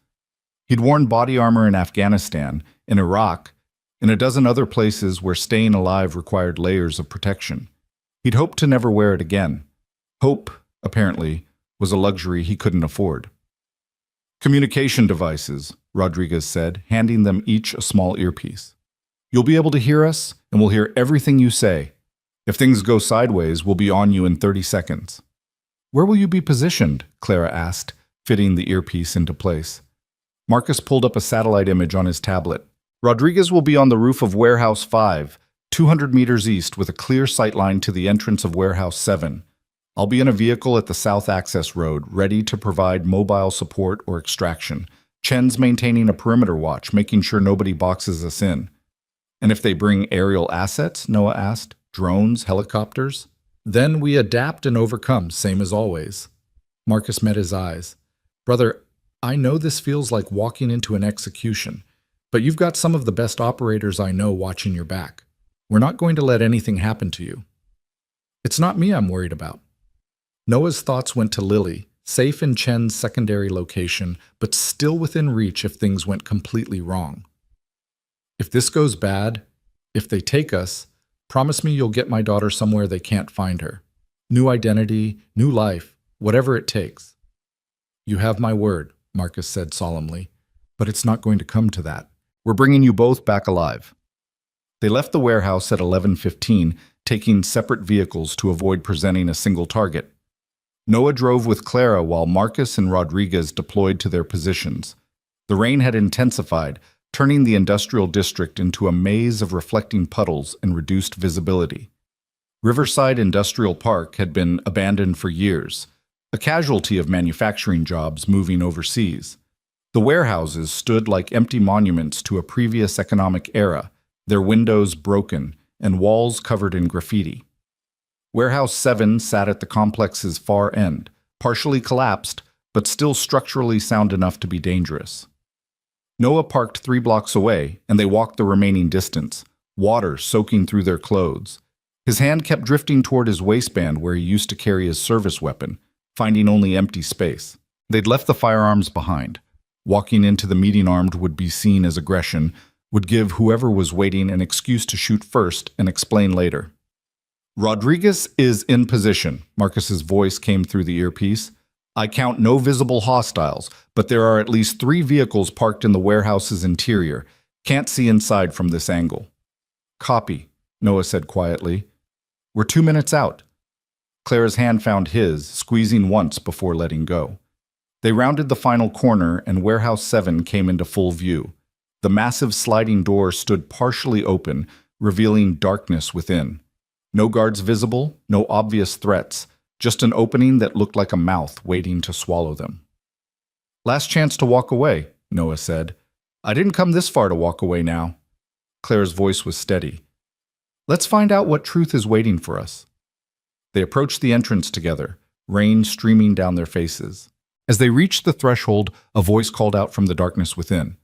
"Noah Grant and Clara Sterling. "We've been expecting you. Please, come inside." Slowly. The voice was female, cultured, with the flat accent of someone who'd been trained to eliminate regional markers. Noah and Clara exchanged a glance, then stepped into the warehouse. The interior was larger than it appeared from outside. A vast, empty space broken by rusting machinery and support pillars. Lights had been set up in the center, illuminating a clear area where a woman stood waiting. She was in her 50s, with silver-streaked hair pulled into a severe bun, and eyes that assessed them with professional detachment.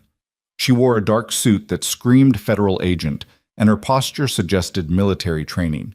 But it was the two people standing behind her that made Noah's heart stop. Sarah stood there, alive and whole, looking exactly as she had 2 years ago. Same dark hair, same delicate features, same eyes that Noah had looked into on their wedding day and promised to love forever. She wore jeans and a sweater, civilian clothes, and her hands were clasped in front of her like she was physically restraining herself from moving. Beside her stood a man Noah recognized from photographs. Michael Sterling, Clara's supposedly dead brother. He was tall, lean, with the same dark eyes as his sister, and an expression that mixed guilt with determination. "Noah!" Sarah's voice broke on his name, tears streaming down her face. "God, Noah, I'm so sorry! I'm so sorry!" Noah felt like he'd been punched in the chest. Every emotion he'd buried for 2 years came roaring back. Grief, rage, love, betrayal, all of it crashing together into something too large to contain. "You're alive," he managed, his voice hollow. "You let me think you were dead. Let Lily think—" He couldn't finish, couldn't push words past the tightness in his throat. "It was the only way to protect you both," Sarah said desperately. "If they thought I was dead, they'd stop hunting. They'd leave you and Lily alone." "Well, that worked out great," Noah said bitterly, "because they tried to kill us yesterday, sent a ghost unit team to a bank to murder us in broad daylight. So whatever protection you thought faking your death would provide, it failed." The woman in the suit stepped forward. "Mr. Grant, Ms. Sterling, my name is Director Helen Cordova. I'm with the FBI's Counterintelligence Division. I've been Sarah and Michael's handler for the past 8 years, and I owe you both an explanation and an apology." "You can start with why you've been lying to us," Clara said, her voice tight with controlled anger. She was staring at her brother like she couldn't quite believe he was real. "Michael, they told me you died in a car accident. I buried you. I mourned you." "I know," Michael's voice cracked. "Clara, I wanted to tell you so many times, but every contact was a risk. Every communication was potentially traceable. The people we were investigating had reached into the highest levels of government," Director Cordova interrupted smoothly, "including my own agency. When Michael and Sarah first brought me their evidence 8 years ago, I realized we were dealing with a conspiracy that went beyond simple arms trafficking. We were looking at systematic corruption within the Department of Defense, the intelligence community, and private defense contractors, people with the power to make problems disappear." "So you made them disappear instead," Noah said. "Faked their deaths, put them in protective custody, and left everyone else to deal with the grief." "It wasn't ideal," Cordova admitted, "but it kept them alive long enough to gather more evidence, to build a case that could actually stick. Michael and Sarah have spent 8 years documenting every transaction, every communication, every link in the chain from the diverted weapons to the people who authorized it." "Then why reach out now?" Clara demanded. "Why break your cover after all this time?" "Because you opened the deposit box," Sarah said. "Because you took the flash drive Noah, and the moment you did, you triggered alarms we'd set up in case anyone accessed that evidence. We knew immediately that you'd found it, knew you were in danger." "The evidence on that drive is incomplete," Michael added. "It was meant as insurance, a dead drop in case something happened to us. But the full documentation, everything needed to actually prosecute these people, is somewhere else. Somewhere only Lily can lead us to." Noah's blood went cold. "What do you mean, only Lily?" Sarah stepped forward, her hands trembling. "Before Michael's fake death, before I went into hiding, we created a failsafe. We knew that if we were both eliminated, there needed to be a way to access the complete evidence. So we hid it in a location only someone with both of our genetic profiles could identify." "Genetic profiles?" Clara looked confused. "I don't understand." The evidence is in a secure storage facility that requires biometric access, Michael explained. Specifically, it requires DNA that matches both mine and Sarah's. Lily is the only person in the world who carries both of our genetic markers. She's the key to the lock we created. You're insane, Noah said flatly. You want to use my 8-year-old daughter to break into some facility? Put her in the middle of this nightmare? We don't have a choice, Director Cordova said. Yesterday's attack on you was orchestrated by Admiral Richard Garrett and his network. They know you have the incomplete evidence, know you're trying to expose them. They'll come after all of you, Noah, Clara, and yes, Lily, until they've eliminated every threat. The only way to protect her is to finish what we started. Release the full evidence, bring down everyone involved, remove the threat permanently. And if we say no, Clara asked, if we take Lily and run, disappear like you did? Then you'll spend the rest of your lives running, Sarah said quietly. And eventually they'll find you. They always do. Trust me, I know. Noah looked at Sarah, at the woman he'd loved and buried and grieved, and felt something inside him break and reform into something harder. Why should I trust you? You've done nothing but lie to me for our entire relationship. Was any of it real, Sarah? Did you ever actually love me, or was I just a convenient soldier to help protect your secret daughter? The pain that crossed Sarah's face looked genuine, but Noah was past trusting his ability to read her. It was real, she whispered. Every moment was real. I know it started as strategy, as choosing someone who could protect Lily. But Noah, I fell in love with you. The way you held her, the way you made her laugh, the way you never questioned my past or pushed me to be anything but who I was. You gave us both a home when we had nothing. Then you should have trusted me with the truth. I wanted to. God, I wanted to. Sarah's tears were flowing freely now. But the moment you knew, you became a target. The moment I shared that burden, I put you in danger. So I carried it alone, and I hated every second of it. That wasn't your choice to make, Noah said, but some of the anger was bleeding out of his voice, replaced by exhaustion and grief. Marcus's voice crackled in Noah's earpiece. Brother, we've got movement on the perimeter, multiple vehicles approaching from the north and east. This meet is about to get complicated. Noah's tactical instincts kicked in immediately. Director Cordova, did you tell anyone about this meeting? Only my immediate team, she said, already reaching for a weapon under her jacket. Why? Because we've got incoming hostiles, Noah said. Multiple vehicles, coordinated approach. Someone knew we'd be here. Michael swore under his breath. Garrett must have surveillance on the director. He knew she'd contact us once you found the evidence. Everyone move, Cordova commanded, pulling a radio from her belt. We've got a compromised location. FBI units respond to Riverside Industrial Park. Officer needs assistance. Multiple armed hostiles. But before anyone could reach the door, the warehouse's far entrance exploded inward with a deafening crash. 3 black SUVs burst through, tires screaming on the concrete floor. Men in tactical gear poured out, weapons raised, moving with the precision of special operations soldiers. Federal agents, drop your weapons, one of them shouted, but it was a formality. These weren't agents. They were Ghost Unit, and they were here to kill everyone who knew too much. Noah grabbed Sarah and pulled her behind a support pillar as gunfire erupted. Clara dove in the opposite direction with Michael, while Director Cordova returned fire with her service weapon. The warehouse became a storm of muzzle flashes and ricocheting bullets. Rodriguez, we need support now, Marcus shouted through the comms. Engaging, Rodriguez responded, and through the chaos, Noah heard the distinctive crack of a precision rifle. One of the Ghost Unit operators dropped, then another. Rodriguez was earning his pay. But there were too many of them. At least a dozen operators, all armed with automatic weapons, all trained to kill efficiently.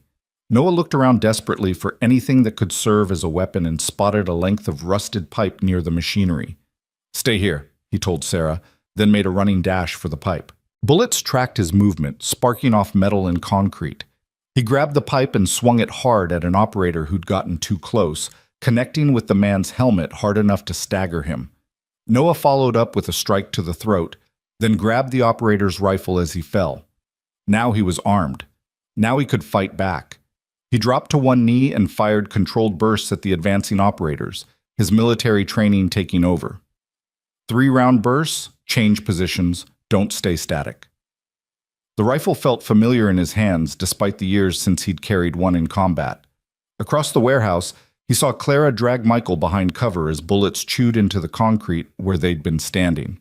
Director Cordova was bleeding from a shoulder wound but still fighting, her shots precise and measured. "Warehouse is surrounded," Chen's voice came through the comms. "I count at least 6 more vehicles on the perimeter. They're trying to box us in." Then we break out," Marcus replied. "Noah, can you reach the east wall? There's a loading dock door that should still function." Noah looked toward the east wall, calculating distance and angles. It was a 30-meter sprint across open ground while under fire. Suicidal odds, except they didn't have a choice. "Sarah," he called out, "we're moving. Stay on me. Stay low. Don't stop for anything." "I'm sorry," she said again, her voice breaking. "Noah, I'm so sorry for everything. Tell me later. Right now. Run!" They broke from cover together, Noah firing behind them to suppress the ghost unit operators. Sarah stayed close, her hand gripping his jacket. Bullets tracked their movement, but Rodriguez's covering fire forced the shooters to keep their heads down. They reached the east wall and Noah slammed his shoulder into the loading dock door.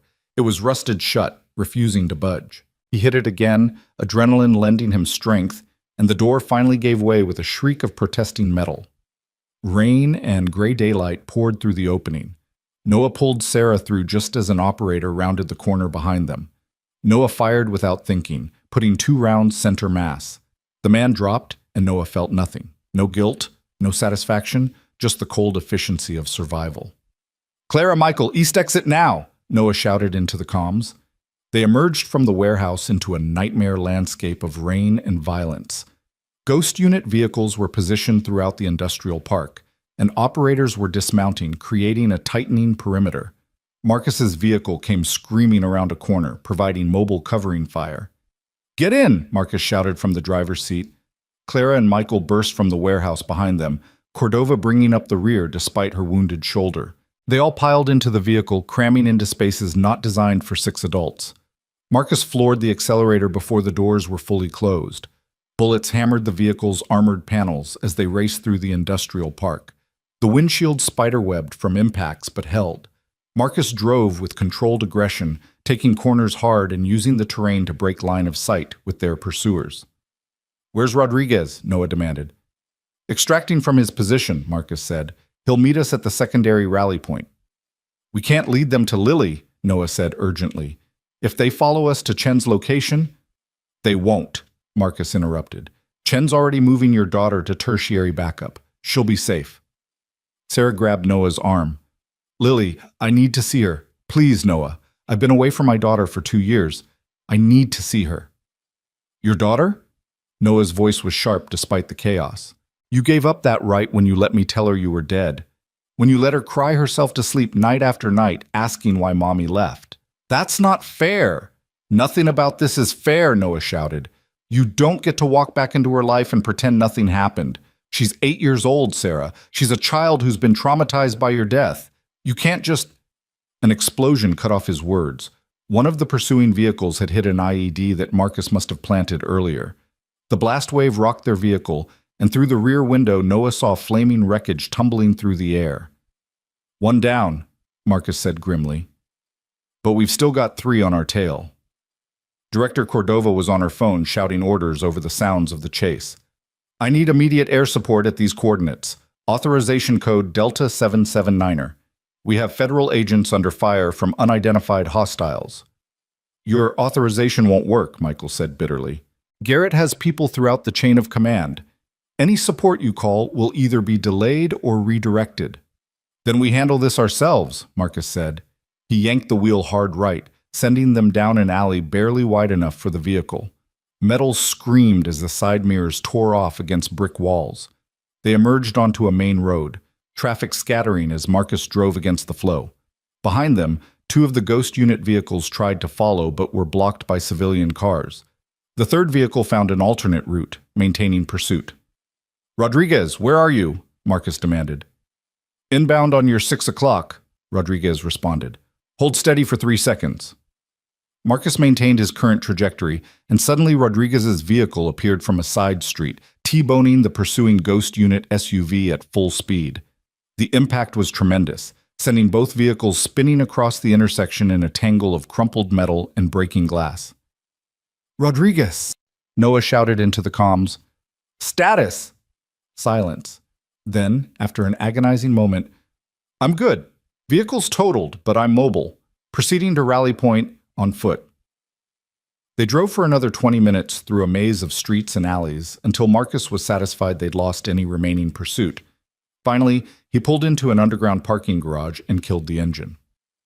For a moment, nobody moved. They all sat in the crowded vehicle, breathing hard, processing what they'd just survived. Then Clara started laughing, not humor, but the kind of hysteria that comes from facing death and living through it. "We're still alive," she said, disbelief in her voice. "How are we still alive?" "Training and luck," Marcus said. "Mostly luck." Director Cordova was applying pressure to her shoulder wound, her face pale but composed. "We need medical attention and a secure location. My safe house in Queens is compromised," Marcus interrupted. "If Garrett knows about you, he knows about your safe houses. We need somewhere completely off the books." "I have a place," Michael said quietly. "A cabin upstate that Sarah and I bought under false names 8 years ago. It's not in any database, not connected to either of our real identities. We can regroup there." "How far?" Noah asked. 3 hours, maybe less if we push it." Noah looked at Sarah, at the desperation in her eyes, and felt his anger warring with love and betrayal.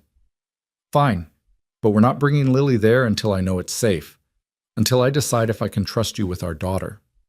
"She's my daughter too," Sarah said softly.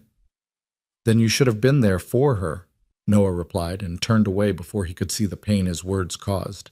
They transferred to a different vehicle Marcus had stashed in the garage, a nondescript van with no identifying features. Rodriguez joined them 20 minutes later, bruised but functional. Chen confirmed via encrypted message that Lily and Mrs. Chen were secure at the tertiary location with 6 former Marines maintaining a defensive perimeter. The drive upstate was tense and quiet. Sarah kept trying to catch Noah's eye, but he couldn't look at her without feeling the weight of 2 years' worth of grief and anger. Beside her, Michael and Clara were having their own quiet conversation, siblings separated by death and deception trying to find their way back to each other. Director Cordova sat up front with Marcus, coordinating with her few trusted contacts within the FBI, trying to determine the extent of Garrett's reach and influence. From the fragments of conversation Noah overheard, the news wasn't good. Garrett had positioned his people throughout multiple agencies, creating a network that could suppress investigations and eliminate threats with frightening efficiency. They reached the cabin as the sun was setting, painting the forest in shades of amber and shadow. The structure was small but well-maintained, hidden at the end of a dirt road that wound through dense trees. Michael produced a key from a hiding place near the door, and they filed inside. The cabin's interior was rustic but comfortable. 2 bedrooms, a main living area with a fireplace, a kitchen stocked with canned goods and bottled water. Michael and Sarah had clearly used this place regularly, keeping it ready for an emergency exactly like this one. Marcus immediately began securing the perimeter, setting up motion sensors and cameras. Rodriguez established a communication hub, monitoring police and emergency frequencies for any indication they'd been tracked. Chen sent an update that all remained quiet at Lily's location. Noah found himself standing at the cabin's rear window, looking out at the darkening forest and trying to process everything that had happened in the past 48 hours. His entire understanding of reality had been dismantled and rebuilt into something unrecognizable. His dead wife was alive. His daughter was the genetic key to evidence that could bring down powerful conspirators. And he was trapped in a cabin in the woods with the people who'd orchestrated years of deception. Sarah approached cautiously, maintaining distance like he was a wild animal that might bolt. "Can we talk?" she asked quietly. "I don't know what we have to say to each other." "Then let me talk and you listen." Sarah's voice carried a plea. "You have every right to hate me. I lied to you, manipulated you, let you believe I was dead. But Noah, you have to understand. I was trying to protect you and Lily. Every day I stayed dead was another day you both stayed alive." "And how did that work out?" Noah turned to face her. "They found us anyway, Sarah. Your plan failed. So what was it all for? What did those 2 years of grief accomplish except to break our daughter's heart? It bought us time, Sarah insisted. Time to gather more evidence. Time to build a case strong enough that killing us wouldn't matter. And it kept you out of Garrett's crosshairs. If he'd known you were aware of the conspiracy, if he'd thought you were helping me, he would have eliminated you years ago. So instead, you let me bury an empty casket and tell Lily her mother was never coming home. Noah's voice was raw. Do you have any idea what that did to her? She drew pictures of you for months, had nightmares, asked me every night when you were coming back, and I had to tell her never. I had to watch my little girl break into pieces and not be able to fix it. Tears were streaming down Sarah's face now. I know. God, Noah, I know. I've thought about nothing else for 2 years. Every day I wanted to come home. Every day I almost broke cover just to hold her one more time. But I couldn't, because the moment I did, I put both of you in mortal danger. We're in mortal danger now, Noah said bitterly, because Clara found the evidence, because you took the bodyguard job and got pulled into this. Sarah stepped closer. Noah, if you'd never met Clara, if you'd just continued living your normal life, you and Lily would have been safe. My death would have stayed dead, and Garrett would have had no reason to come after you. Except Lily is Clara's niece, Noah countered.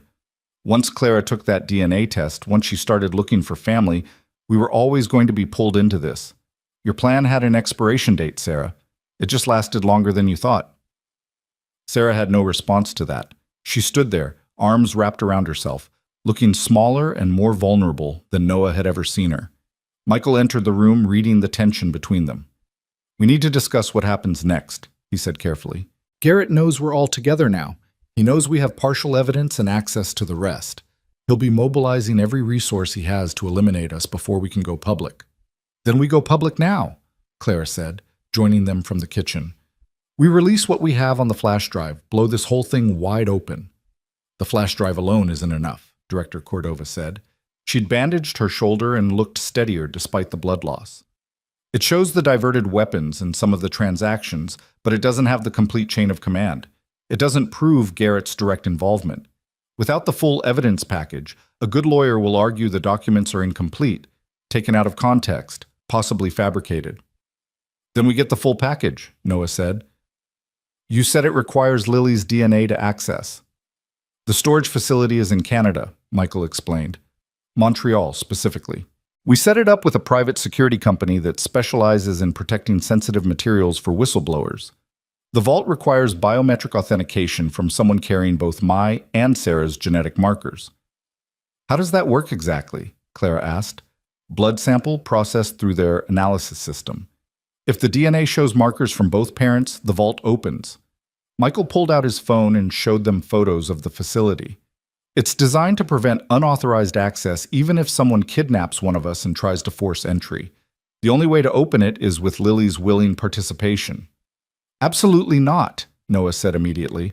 I'm not taking my 8-year-old daughter across international borders into a facility that high-value targets are protecting. She's been through enough. Noah's right, Marcus said from the doorway. Taking the kid is too risky. There has to be another way. There isn't, Sarah said quietly. We designed it that way specifically. If there were another way, Garrett could exploit it. This was meant to be fail-safe, the only key that couldn't be stolen or coerced. Except you're asking us to use a child as a key, Clara said sharply. A child who doesn't understand what she's opening or why people want to kill her for it. We don't have a choice, Michael started. Everyone keeps saying that, Noah interrupted. But there are always choices. And I choose to protect my daughter over exposing your conspiracy. It's not just our conspiracy anymore, Cordova said. Yesterday's attack makes it clear that Garrett considers you all threats. He's not going to stop hunting you just because you refuse to access the evidence. Your only safety lies in bringing him down completely. Then we bring him down without using Lily, Noah said stubbornly. Sarah moved closer, her voice gentle. Noah, what if we let Lily decide? She's smart, she's brave. What if we explain the situation in terms she can understand and let her choose whether to help? She's 8 years old. She can't consent to being put in danger. But she's in danger either way, Sarah pressed. At least this way she has agency. She gets to be part of the solution instead of just a victim being protected. Noah wanted to argue, but some part of him recognized the truth in Sarah's words. Lily had been drawing Clara for months before they met. She'd been having dreams about danger and protection. Maybe some part of her already knew she was connected to something larger, already sensed the threat gathering around their family. If we do this, if she doesn't go anywhere near that facility until we've scouted it, secured it, and confirmed it's not a trap, Noah said. And if at any point she wants to stop, we stop. Her well-being comes before any evidence. Agreed, Sarah said immediately. Noah, I promise you, I would never put our daughter in danger if there were any other option. You already put her in danger, Noah said. The day you chose this path, you put her in danger. Now we're just dealing with the consequences. The words hung in the air like an accusation. Sarah flinched but didn't deny them. Marcus cleared his throat. If we're really doing this, we need to plan it properly. Montreal is a 6-hour drive. We'll need alternate routes, contingency plans, extraction protocols. And we need to move Lily from her current location to somewhere we can stage for the border crossing. I have contacts in Montreal, Cordova said. FBI legal attaché at the consulate owes me favors. I can coordinate support on the Canadian side. No official FBI involvement, Marcus said firmly. If Garrett has reach into your agency, anyone you contact could be compromised. We do this black. No agency support, no official assets, nothing that can be traced back to government resources. That's asking a lot, Cordova said. It's the only way to keep everyone alive, Marcus replied. They spent the next 2 hours planning. Michael sketched out the storage facility's layout from memory. Rodriguez mapped optimal routes to Montreal that avoided major highways and border checkpoints with heavy surveillance. Chen coordinated logistics for moving Lily to a staging location in northern New York State. Through it all, Noah found himself watching Sarah, the way she moved, the way she spoke, looking for signs of the woman he'd loved and married. She was there, underneath the layers of deception and trauma, but changed, hardened by years of hiding, shaped by choices no one should have to make. Around midnight, when the planning session finally broke up and people dispersed to grab a few hours of sleep, Noah stepped outside onto the cabin's porch. The night was clear and cold, stars visible in a way they never were in the city. He heard the door open behind him and knew without turning that it was Sarah. Couldn't sleep either? She asked. Too much adrenaline, too many thoughts. Sarah stood beside him at the railing, careful to maintain space between them. Marcus told me how you've been raising Lily. Said you're an amazing father, that she's lucky to have you. I did what any parent would do, tried to give her stability and love after her world fell apart. You did more than that. You gave her a home when I couldn't. You were there for every nightmare, every school day, every moment I missed. Sarah's voice broke. I'll never be able to thank you enough for that. Or apologize enough. Noah finally looked at her, really looked at her for the first time since the warehouse. She looked older, tired, carrying burdens that showed in the lines around her eyes. What happened to you, Sarah, after you faked your death? Where did you go? Different safe houses, different cities. Michael and I were together most of the time, coordinating with Cordova, gathering evidence piece by piece. We've been building a case against Garrett and his network for 8 years. She leaned against the railing. There were moments when I almost gave up. Times I wanted to walk away, come home to you and Lily, and just accept whatever consequences came. But Michael kept reminding me that giving up meant everyone who died for this truth had died for nothing.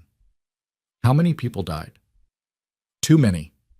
Federal agents who got too close to the conspiracy, journalists who started asking the right questions, a congressional aide who found documents he wasn't supposed to see. Sarah's hands tightened on the railing. Garrett has been operating for over a decade, selling American military technology to whoever pays enough. The Prometheus targeting systems were just the beginning. There are weapons, surveillance systems, cyber tools, entire arsenals being diverted and sold to enemies of the United States. And the money? Offshore accounts, shell corporations, laundered through dozens of legitimate businesses. Garrett and his network have stolen hundreds of millions of dollars while arming the people killing American soldiers overseas. Sarah turned to face him. That's why this matters so much, Noah. It's not just about exposing corruption. It's about stopping a traitor who's gotten American service members killed for profit. Noah felt the weight of that truth settle over him. He'd lost friends in Afghanistan and Iraq, soldiers killed by weapons that seemed too sophisticated for the insurgents using them. He'd always assumed the technology was captured or sold by corrupt officials in allied countries. But what if it had come directly from America? What if his friends had died because someone like Garrett had sold their enemies the tools to kill them? If we do this, Noah said quietly, if we take Lily to Montreal and access that evidence, what happens to her afterward? Does she go back to normal life, or does she spend the rest of her childhood looking over her shoulder? If we succeed, if we bring Garrett down and destroy his network, she'll be safe. He'll be in prison, his co-conspirators will be exposed, and there won't be anyone left with the motivation or resources to come after her. And if we fail? Sarah didn't answer immediately. When she did, her voice was barely a whisper. Then we make sure she survives. Whatever it takes. They stood in silence for a while, listening to the forest sounds and feeling the weight of tomorrow's decisions pressing down on them. Finally, Sarah reached out tentatively and took Noah's hand. He didn't pull away. "I still love you," she said. "I know I have no right to say that after everything I've done. I know you probably hate me now. But I need you to know what we had was real. The life we built was real. And if I could go back and choose differently, find some way to have both the mission and our family, I would." Noah squeezed her hand once, then let go. "I don't hate you, Sarah. I'm angry, I'm hurt, I'm confused.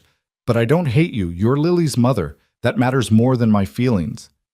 And after this is over, if we all survive?" "I don't know," Noah admitted. "I honestly don't know if we can come back from this. But right now, the only thing that matters is protecting Lily and ending the threat to our family. Everything else, we'll figure it out later." Sarah nodded, wiping tears from her eyes. "Thank you for not giving up on her, on us." She went back inside, leaving Noah alone with his thoughts in the cold night air. Tomorrow they would collect Lily, would begin the journey to Montreal and the final confrontation with the conspiracy that had shaped 8 years of their lives. Tomorrow, they would use his daughter as a key to unlock evidence that could bring down powerful men or get them all killed trying. But tonight, standing under stars that had witnessed countless human struggles and would witness countless more, Noah Grant made himself a promise. Whatever happened, whatever choices had to be made, Lily would survive this. She would have the chance to grow up, to have a normal life free from the shadows and secrets that had defined her early years, even if ensuring that survival meant sacrificing everything else. He stayed on the porch for another hour, keeping watch over the dark forest, before finally going inside to grab a few hours of fitful sleep. Tomorrow would demand everything he had. Tomorrow would determine whether the family that had been broken by lies could be rebuilt on truth. Tomorrow, the real fight would begin. Dawn came too quickly, pulling Noah from dreams filled with explosions, and Sarah's face asking forgiveness he didn't know how to give. He found Marcus already awake in the cabin's main room, studying maps spread across the wooden table while drinking coffee so strong Noah could smell it from across the room. "Chen's moving Lily to the staging point now," Marcus said without looking up. "Should arrive at the safe house near Plattsburgh by 1400 hours. That gives us 6 hours to finalize the plan and move into position." Noah poured himself coffee and joined Marcus at the table. The maps showed 3 different routes from Plattsburgh to Montreal, each with notations about border crossing points, traffic patterns, and potential ambush locations. "What's our best option?" "None of them are good," Marcus admitted. "The main crossings have too much surveillance, cameras, databases, border patrol agents who might be on Garrett's payroll. But the smaller crossings are easier to blockade if he figures out our route. So we're damned either way." "Pretty much. Which is why I'm recommending we split up." Marcus traced his finger along the map. "Rodriguez takes Clara and Michael through the main crossing at Champlain. They're carrying false documentation I had made last night. Canadian business consultants returning from a conference. Clean, professional, nothing to raise flags. And the rest of us? You, Sarah, Lily, and I cross here." Marcus pointed to a small rural crossing 40 miles west. "Lower traffic, less sophisticated scanning equipment. We go as a family on a camping trip. Normal, boring, exactly what border agents see 100 times a day." "What about Cordova?" "She stays behind to coordinate with her FBI contacts and monitor Garrett's movements. If he's mobilizing resources to stop us, we need advance warning." Marcus looked up, his eyes serious. "This is going to be tight, brother. Garrett knows we're planning something, and he's got resources we can't match. Our only advantage is that he doesn't know exactly when or where we'll move. Unless he has surveillance on this cabin. Rodriguez swept the perimeter twice. No drones, no cameras, no indication anyone knows we're here. For now, we're ghosts. Marcus folded one of the maps. But that won't last. The moment we start moving, we'll leave trails. Credit cards if we're stupid, traffic cameras even if we're careful, cell phone towers triangulating our positions. We need to move fast and stay ahead of his tracking. Sarah emerged from one of the bedrooms, her hair still damp from a shower. She'd changed into jeans and a flannel shirt, looking more like the woman Noah had married and less like the federal witness in hiding. "How long until we get Lily?" "6 hours," Noah said.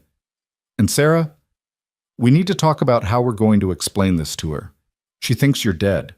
Seeing you alive is going to be traumatic enough without also asking her to help us break into a secure facility." "I know."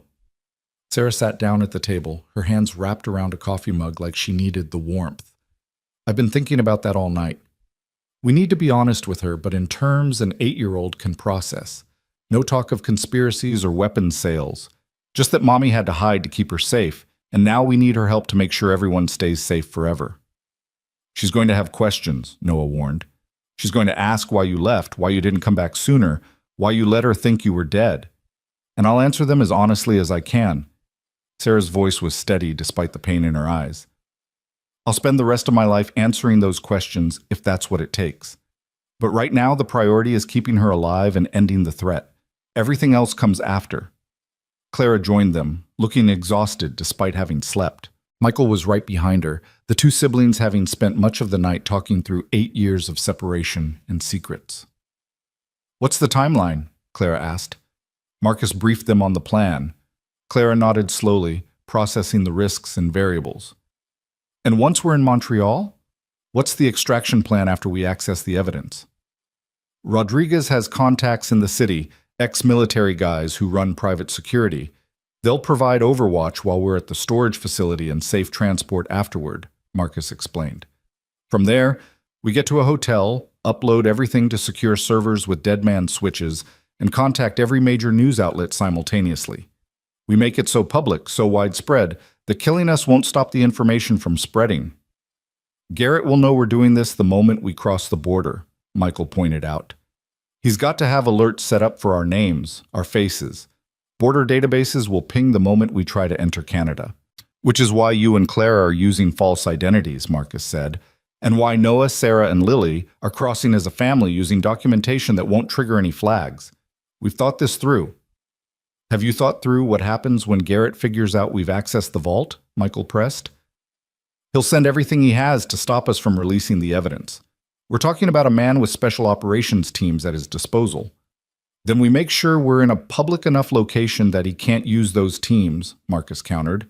"Hotel lobby, coffee shop, somewhere with witnesses and cameras. He can't risk a ghost unit assault in the middle of a crowded hotel without massive blowback." "He's risked worse," Sarah said quietly.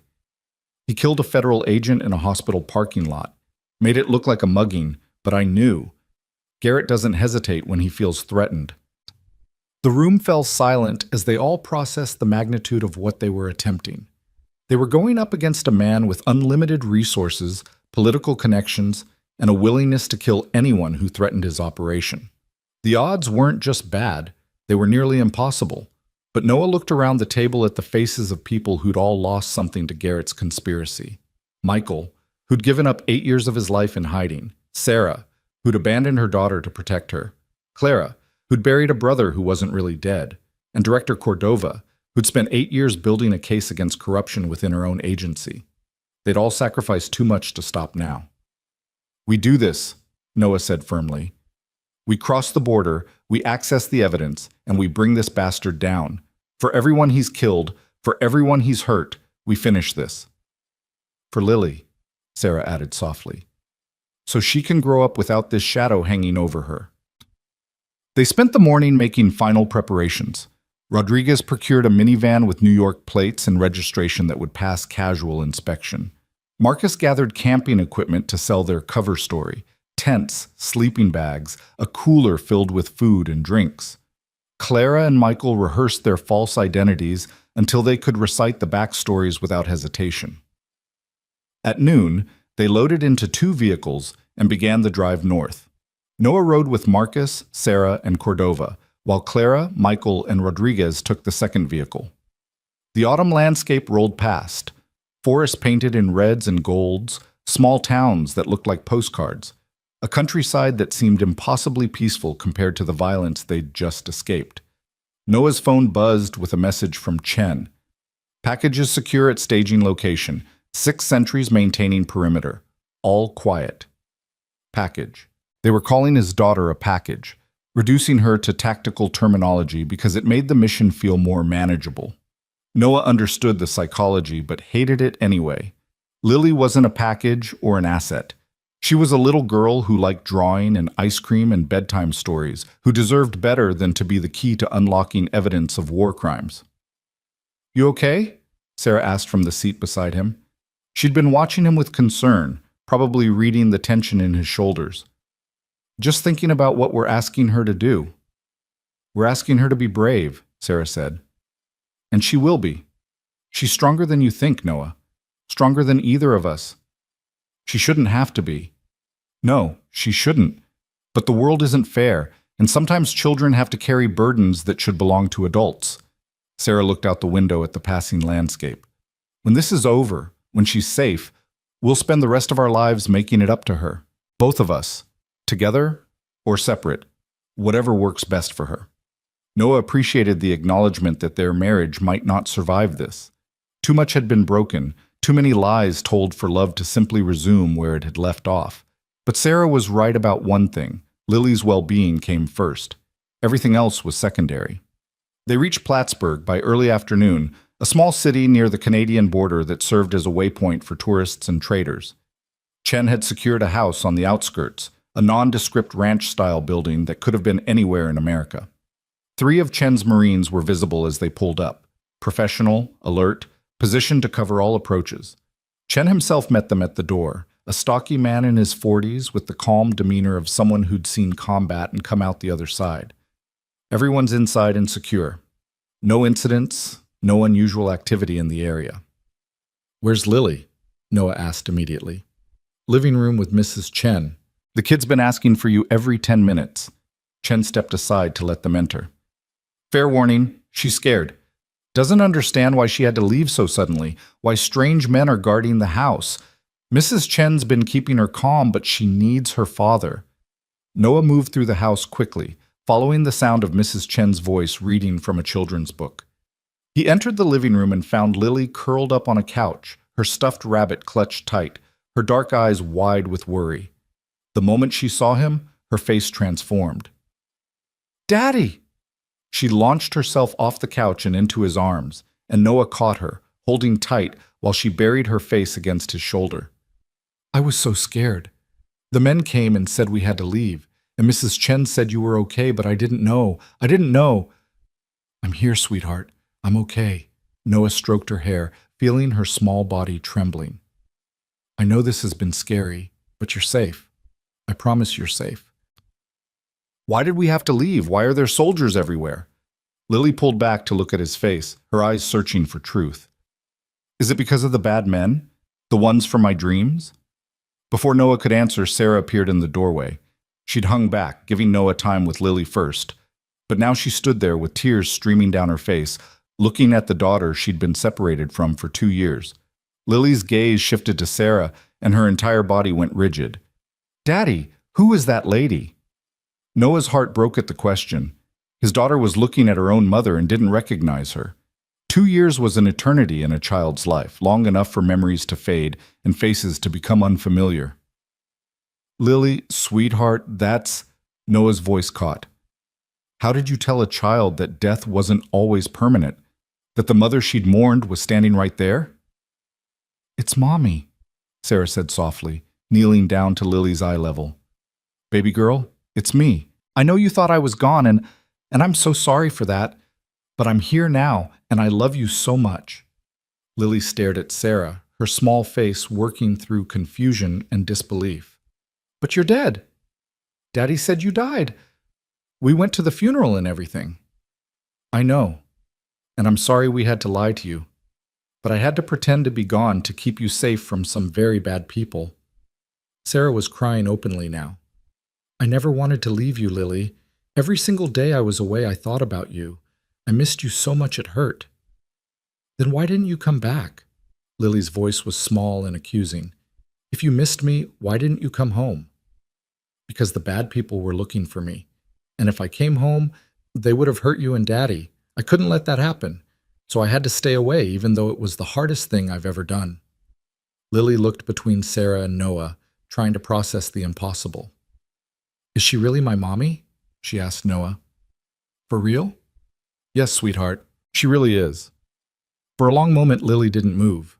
Then slowly, hesitantly, she reached out and touched Sarah's face like she needed physical proof this wasn't a dream. Sarah caught Lily's hand and pressed it to her cheek, fresh tears falling. "You're real," Lily whispered. "I'm real, baby. I'm so real, and I'm never leaving you again." And then Lily was crying too, launching herself from Noah's arms into Sarah's, and Sarah was holding her daughter and sobbing into her hair, while Lily clung tight enough to leave marks. Noah watched them, his own vision blurred, feeling something in his chest that was part relief and part grief for the 2 years they'd all lost. Mrs. Chen appeared beside him, her elderly face wet with tears. "This is good," she said quietly in her accented English. "Family together again. This is how it should be." But even as Noah watched his family reunite, he couldn't forget why they were here. In a few hours, they would ask this little girl to help them access evidence that powerful men would kill to keep hidden. They would take her across an international border into danger she couldn't fully understand. And if anything went wrong, if Garrett's people caught up to them, Lily would be in the crossfire. Clara entered the room and stopped short when she saw Sarah and Lily together. Her hand went to her mouth, emotions playing across her face too quickly to identify. Then Lily looked up, saw Clara, and her eyes went wide. "It's the lady," Lily said, her voice filled with wonder. "From my dreams. Daddy, it's the lady I've been drawing." Clara moved closer, kneeling down beside Sarah. "Hi, Lily. My name is Clara. I'm your aunt, your Daddy Michael's sister." "You've been in my dreams," Lily said with the certainty of a child who hadn't yet learned to doubt her perceptions. "You were sad, and there were bad men chasing you. But Daddy was there too, and he kept you safe." Clara's breath caught. "You dreamed about me? Before we met?" Lily nodded seriously. "I dream about lots of things before they happen. Mommy taught me that when I was little. She said I was special, that I could see things other people couldn't." Sarah and Noah exchanged a look. Sarah had never mentioned anything about Lily being special or having any kind of precognitive abilities. But then again, Sarah had kept a lot of secrets. "What else did you dream?" Sarah asked gently. "I dreamed we were all going on a trip together," Lily said. "All of us. Daddy, you, Clara, and me. We were going to a big building with lots of locks, and I had to open something important, something that would make the bad men go away forever." The adults in the room went very still. Marcus, who'd been standing in the hallway listening, stepped forward. "Kids got second sight. I've seen it before in some of the indigenous troops I worked with overseas. Some people are just wired to pick up on things the rest of us miss." "Or she's been absorbing more than we realized," Noah said carefully. "Kids are perceptive. Maybe she picked up on tension, overheard conversations, pieced together fragments." "Maybe," Marcus said, but his tone suggested he didn't believe that explanation. "Either way, she seems to know what's coming. That might make the next part easier." "Or harder," Sarah said quietly. She turned back to Lily.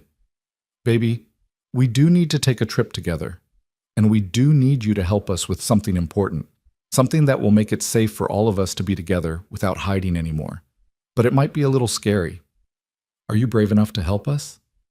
Lily looked at her mother with complete trust. "I'm brave. I can help." "That's my girl."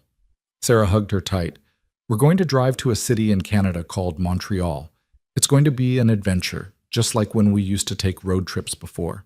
And when we get there, you're going to help us open a special lock that only you can open." "Because I'm the key," Lily said matter-of-factly. "That's what the dreams said. I'm the key that opens the truth." The adults exchanged uneasy glances. However, Lily knew what she knew. Whether through dreams or overheard conversations or simple childhood intuition, she understood more than they'd given her credit for. They spent the next hour preparing for the border crossing. Marcus briefed them on the cover story: Noah and Sarah Grant taking their daughter Lily on a camping trip to Quebec. They had documentation to support the story: camping gear visible in the van, a relaxed family on vacation vibe they needed to project.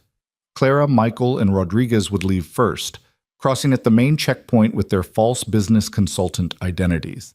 If they made it through clean, it would suggest Garrett didn't have complete coverage of the border. If they got stopped, Marcus would abort the second crossing and find an alternate route.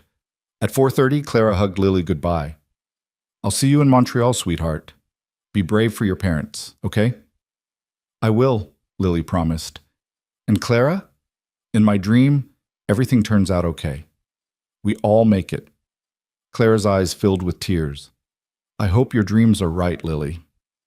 Rodriguez, Clara, and Michael left in a sedan with Canadian plates. Marcus monitored police frequencies and border communications, listening for any indication of trouble. 20 minutes later, his phone buzzed with a text from Rodriguez. "Clean crossing, no issues. See you on the other side." "Okay," Marcus said, letting out a breath. "We're up. Remember the story, stay relaxed, answer questions simply. We're just a boring family on a boring trip. Nothing to raise flags." They loaded into the minivan, Noah driving with Sarah in the passenger seat, and Lily strapped into the back with her stuffed rabbit and a coloring book.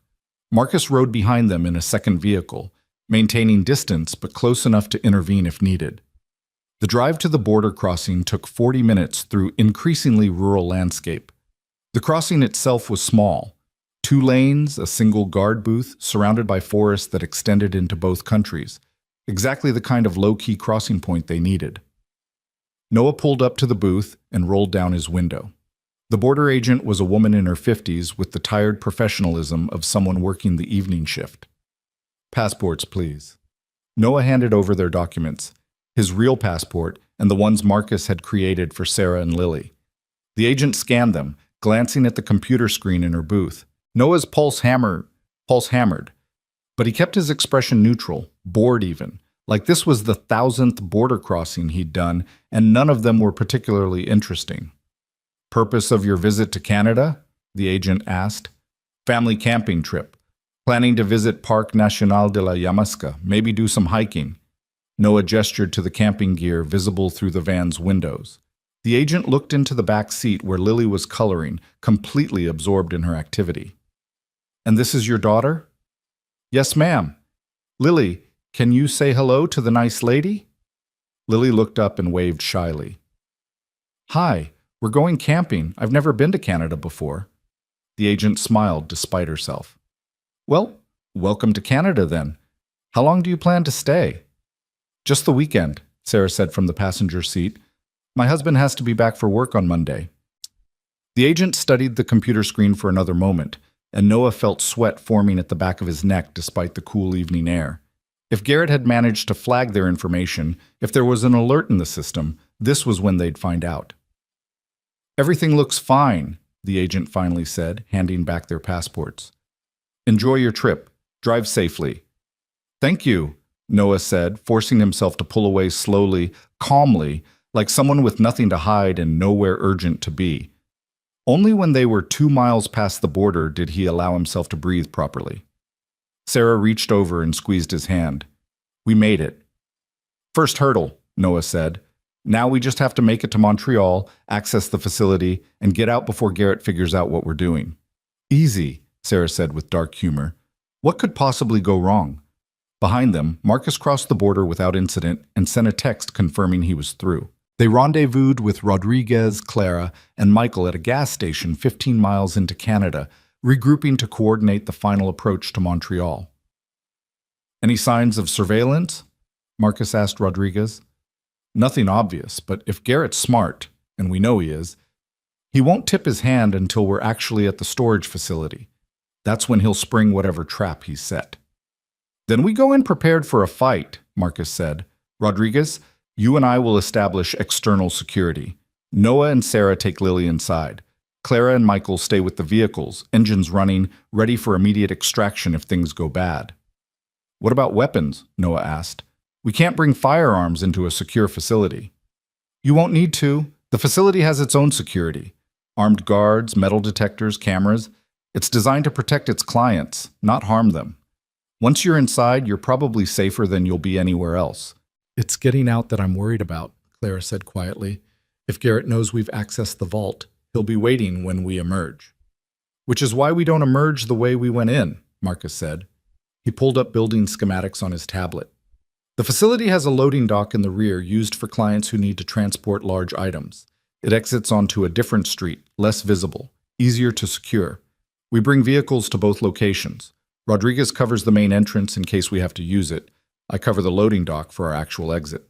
Splitting our forces, Noah said. That's risky. Everything about this is risky, Marcus countered, but it gives us options, and options keep people alive. They finalized the plan and continued toward Montreal, arriving in the city as evening descended and streetlights flickered to life. Montreal was beautiful in the way old cities often are. European architecture mixing with North American energy, French and English blending on street signs and in overheard conversations. Under different circumstances, Noah would have enjoyed showing Lily the city, taking her to parks and cafes, creating happy memories. Instead, they were racing toward a confrontation that could end with all of them dead. The storage facility was located in an industrial area near the port, a nondescript building that could have housed anything from a warehouse to a data center. High walls, security gates, the kind of place designed to keep secrets safe from the world. Rodriguez and Marcus conducted a perimeter sweep while the rest of them waited in the vehicles. Lily had fallen asleep in the back seat, exhausted by the day's emotional upheavals, her stuffed rabbit clutched tight. Noah watched her sleep and felt a wave of protectiveness so intense it was almost painful. Whatever happens in there, he said quietly to Sarah, she comes out safe. That's the priority. Agreed, Sarah said. If it comes down to a choice between the evidence and Lily's safety, we choose Lily, always. Marcus returned from his sweep. Building looks clean. No obvious surveillance, no vehicles that don't belong. Either Garrett doesn't know we're here yet, or he's waiting for us to go inside before making his move. Only one way to find out, Noah said.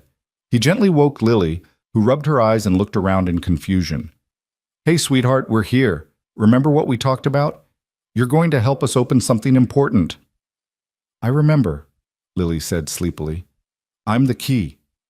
They approached the facility's main entrance, Sarah carrying Lily, Noah walking beside them, trying to project normalcy despite the tactical vest under his jacket and the awareness that they were being watched by multiple security cameras. The entrance led to a lobby that looked more like a bank than a storage facility. Marble floors, soft lighting, a reception desk staffed by a security guard in a professional uniform. The guard looked up as they entered, his expression polite but alert. Good evening, the guard said in French-accented English. Do you have an appointment? Yes, Sarah said. We're here to access Vault 773. The account is under the name Morrison Sterling. The guard checked his computer, then nodded. I'll need to see identification and verify your biometric authorization. Please follow me.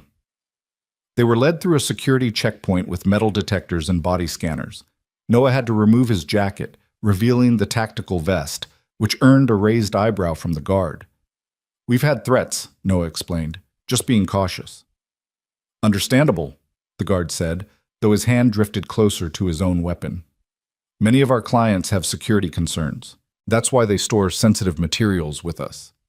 Beyond the security checkpoint was a long corridor lined with vault doors, each marked with a number. They stopped at Vault 773, and the guard produced a tablet. The account requires genetic verification from someone carrying specific DNA markers.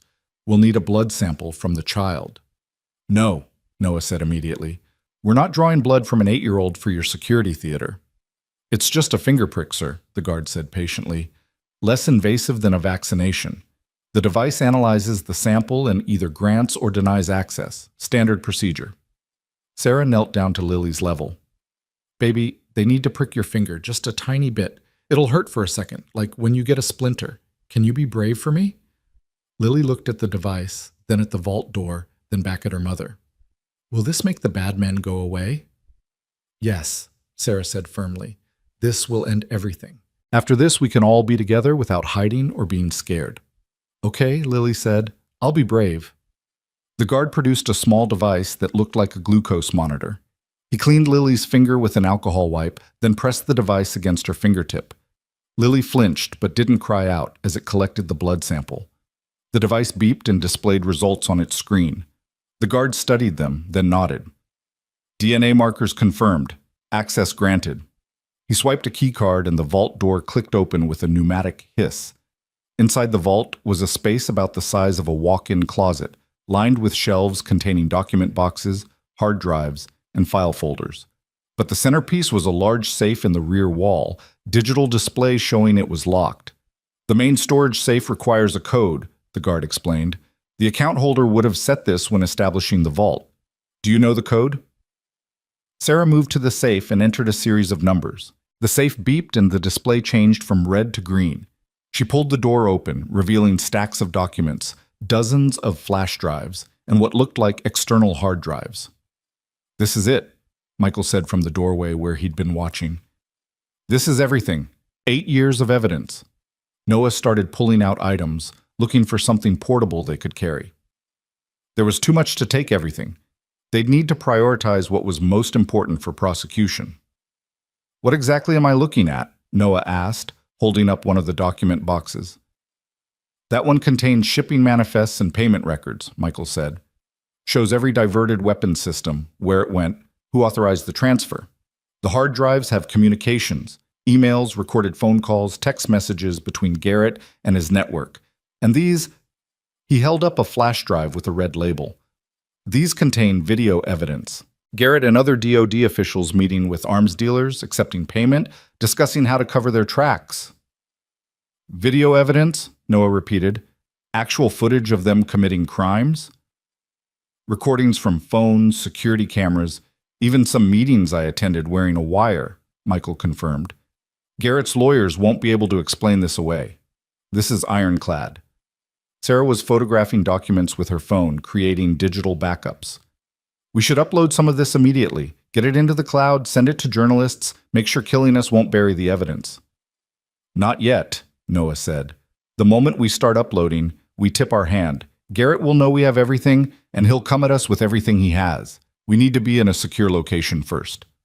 Noah's right, Marcus said through the comm in Noah's ear. Get what you need, and get out. Rodriguez just spotted 3 vehicles approaching from the north. Could be nothing, could be trouble. But how long do we have? Noah asked, touching his ear to activate his microphone. 5 minutes, maybe less. Move now. They grabbed the most critical items, the red-labeled flash drives with video evidence, the boxes of financial records, several hard drives containing communications. It was too much to carry comfortably, but they'd make it work. As they hurried back through the corridor toward the lobby, alarms suddenly began blaring throughout the facility. The guard's radio crackled with urgent French that Noah couldn't quite follow, but the tone was clear enough. They were in trouble. What's happening? Sarah demanded. The guard was already pulling his weapon. Security breach at the main gate. Multiple armed individuals attempting forced entry. You need to go now. Loading dock, through that door. He pointed down a side corridor. They ran, Noah carrying Lily while Sarah and Michael carried the evidence. Behind them, Noah heard the distinctive sound of automatic weapons fire. Loud, close, getting closer. Marcus, we're coming out the loading dock, Noah shouted into his comm. Hot pursuit, need immediate extraction. Copy? I'm in position, Marcus responded. Vehicle at the dock in 30 seconds. They burst through the loading dock door and found themselves on a concrete platform facing an empty street. Marcus's van came around the corner, tires screaming. But before they could reach it, 2 black SUVs blocked both ends of the street. Ghost Unit had found them. Operators poured from the vehicles, weapons raised, professional and efficient. Noah counted at least 8, probably more in the vehicles. They were outnumbered, outgunned, trapped in a kill box with Lily in his arms and no cover.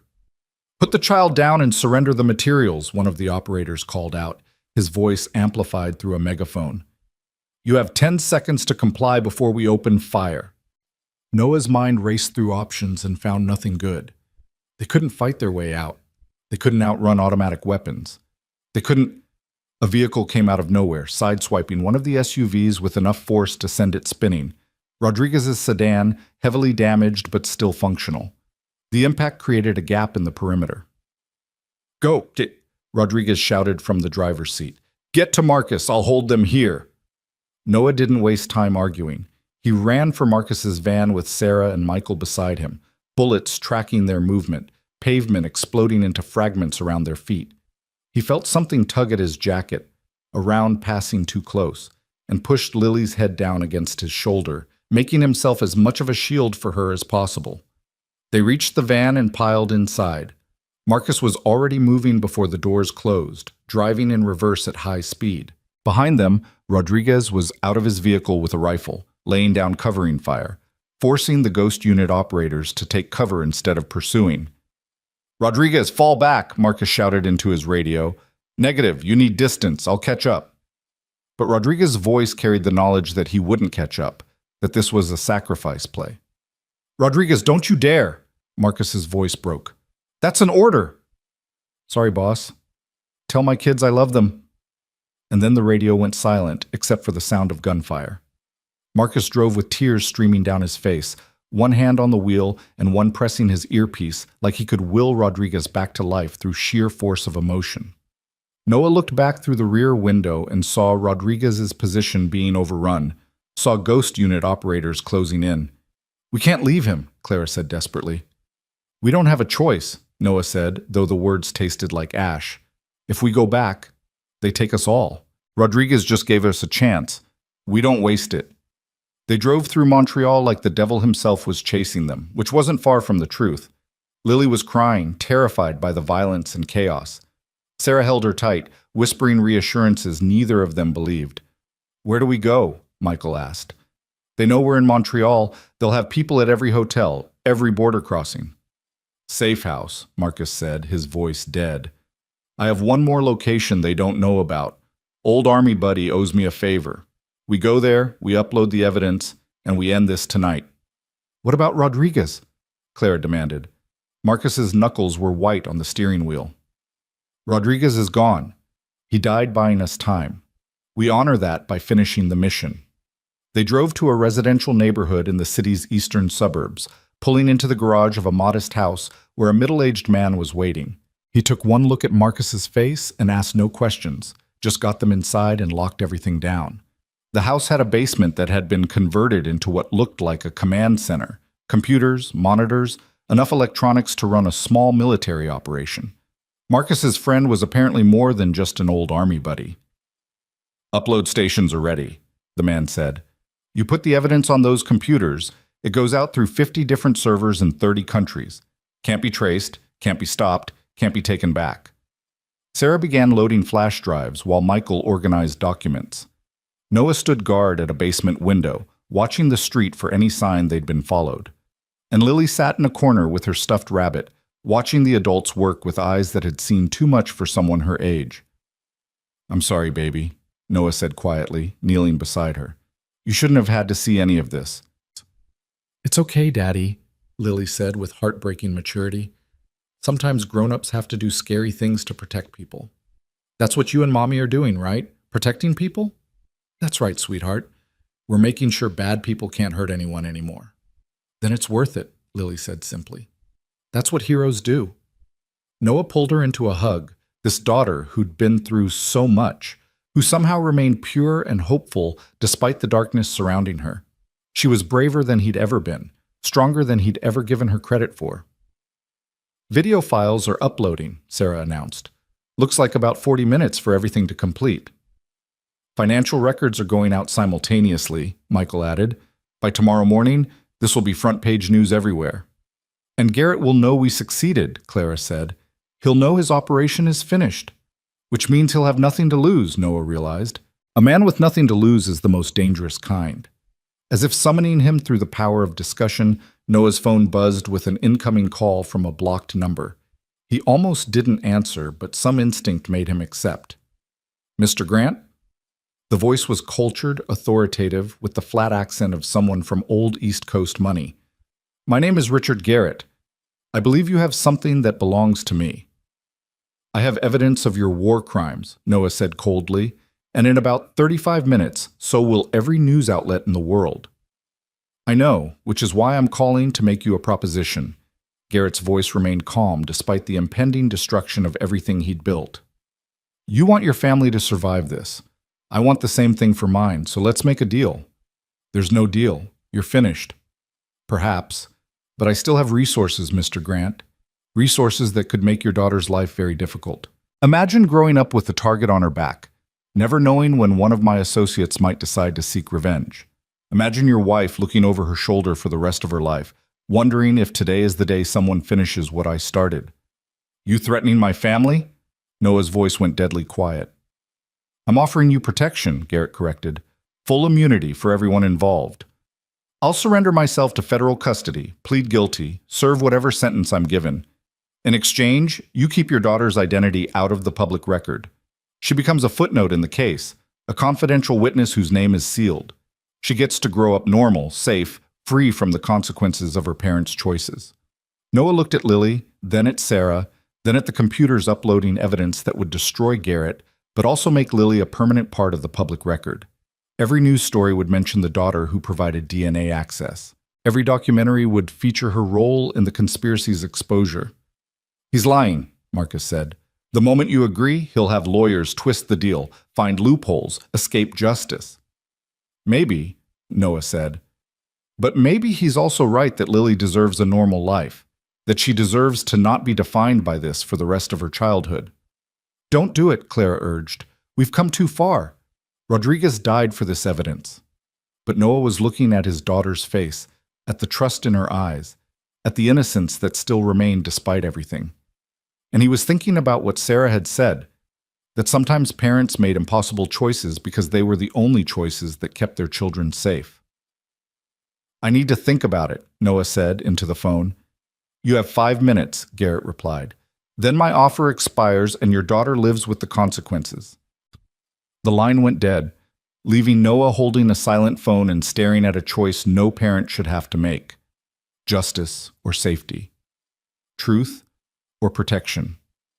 The good of the many or the well-being of the one person who mattered most.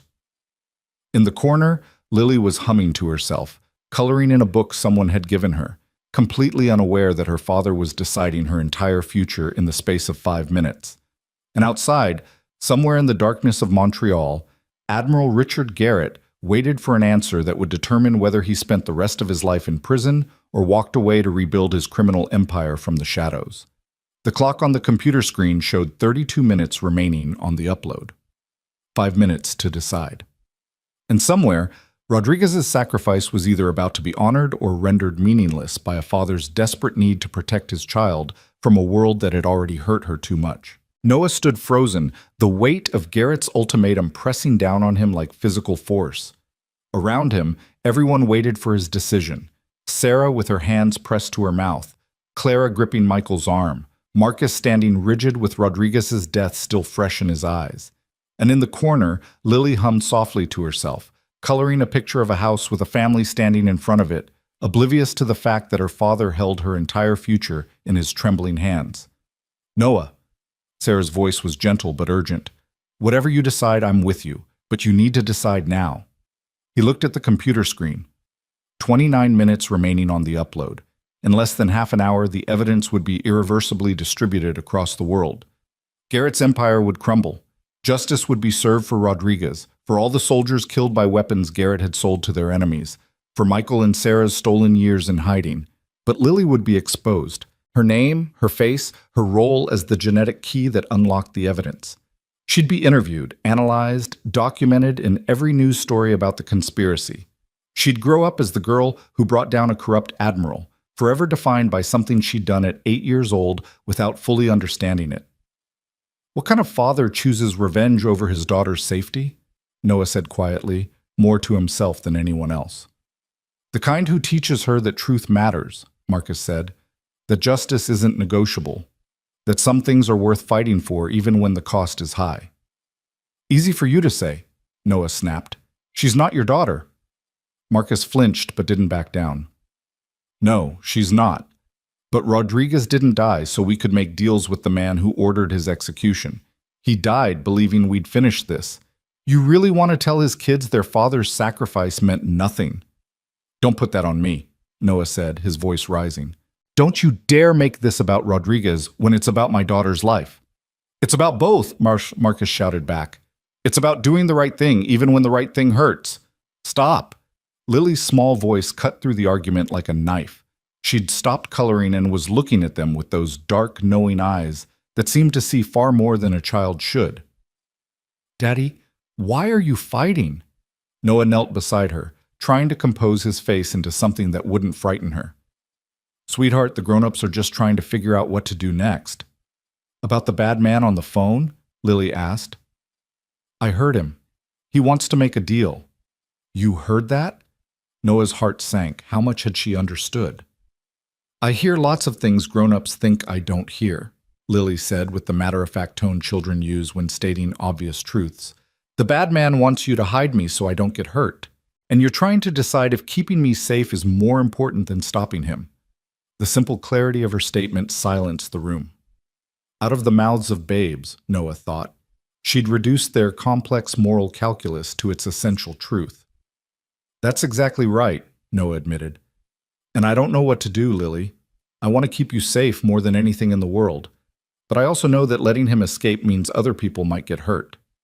Lily set down her crayon and picked up her stuffed rabbit, hugging it tight the way she did when processing difficult thoughts. In my dreams, she said slowly, I saw what happens if you make the deal.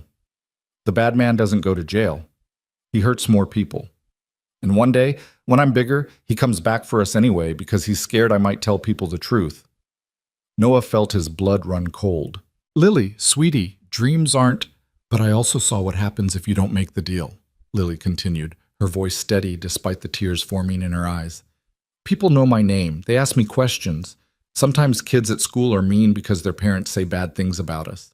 But Daddy, in that dream, we're all together, you and Mommy and Clara and me. We're a family, and we're safe because the bad man is in jail where he can't hurt anyone. She looked up at him with absolute trust. I want to be in the dream where we're together, even if it's hard sometimes, because family is worth being brave for. Noah couldn't speak past the lump in his throat. His 8-year-old daughter, who'd been through more trauma than most adults experienced in a lifetime, was telling him to choose the harder path because it was the right one. She was teaching him about courage when it should have been the other way around. Sarah moved to kneel beside them, tears streaming freely down her face. Lily, baby, you're the bravest person I've ever known. Do you understand that? I'm not brave, Lily said. I'm scared all the time. But Daddy taught me that being brave doesn't mean you're not scared. It means you do the right thing even when you are scared. Noah pulled both of them into a hug, his wife and daughter, the family he'd thought he'd lost and somehow miraculously regained. I'm so proud of you, he whispered into Lily's hair, so incredibly proud. When he looked up, Marcus was wiping his own eyes. Clara had turned away, her shoulders shaking. Even Michael, who'd spent 8 years living in the shadows, looked shaken by the simple wisdom of a child who'd decided that truth mattered more than comfort.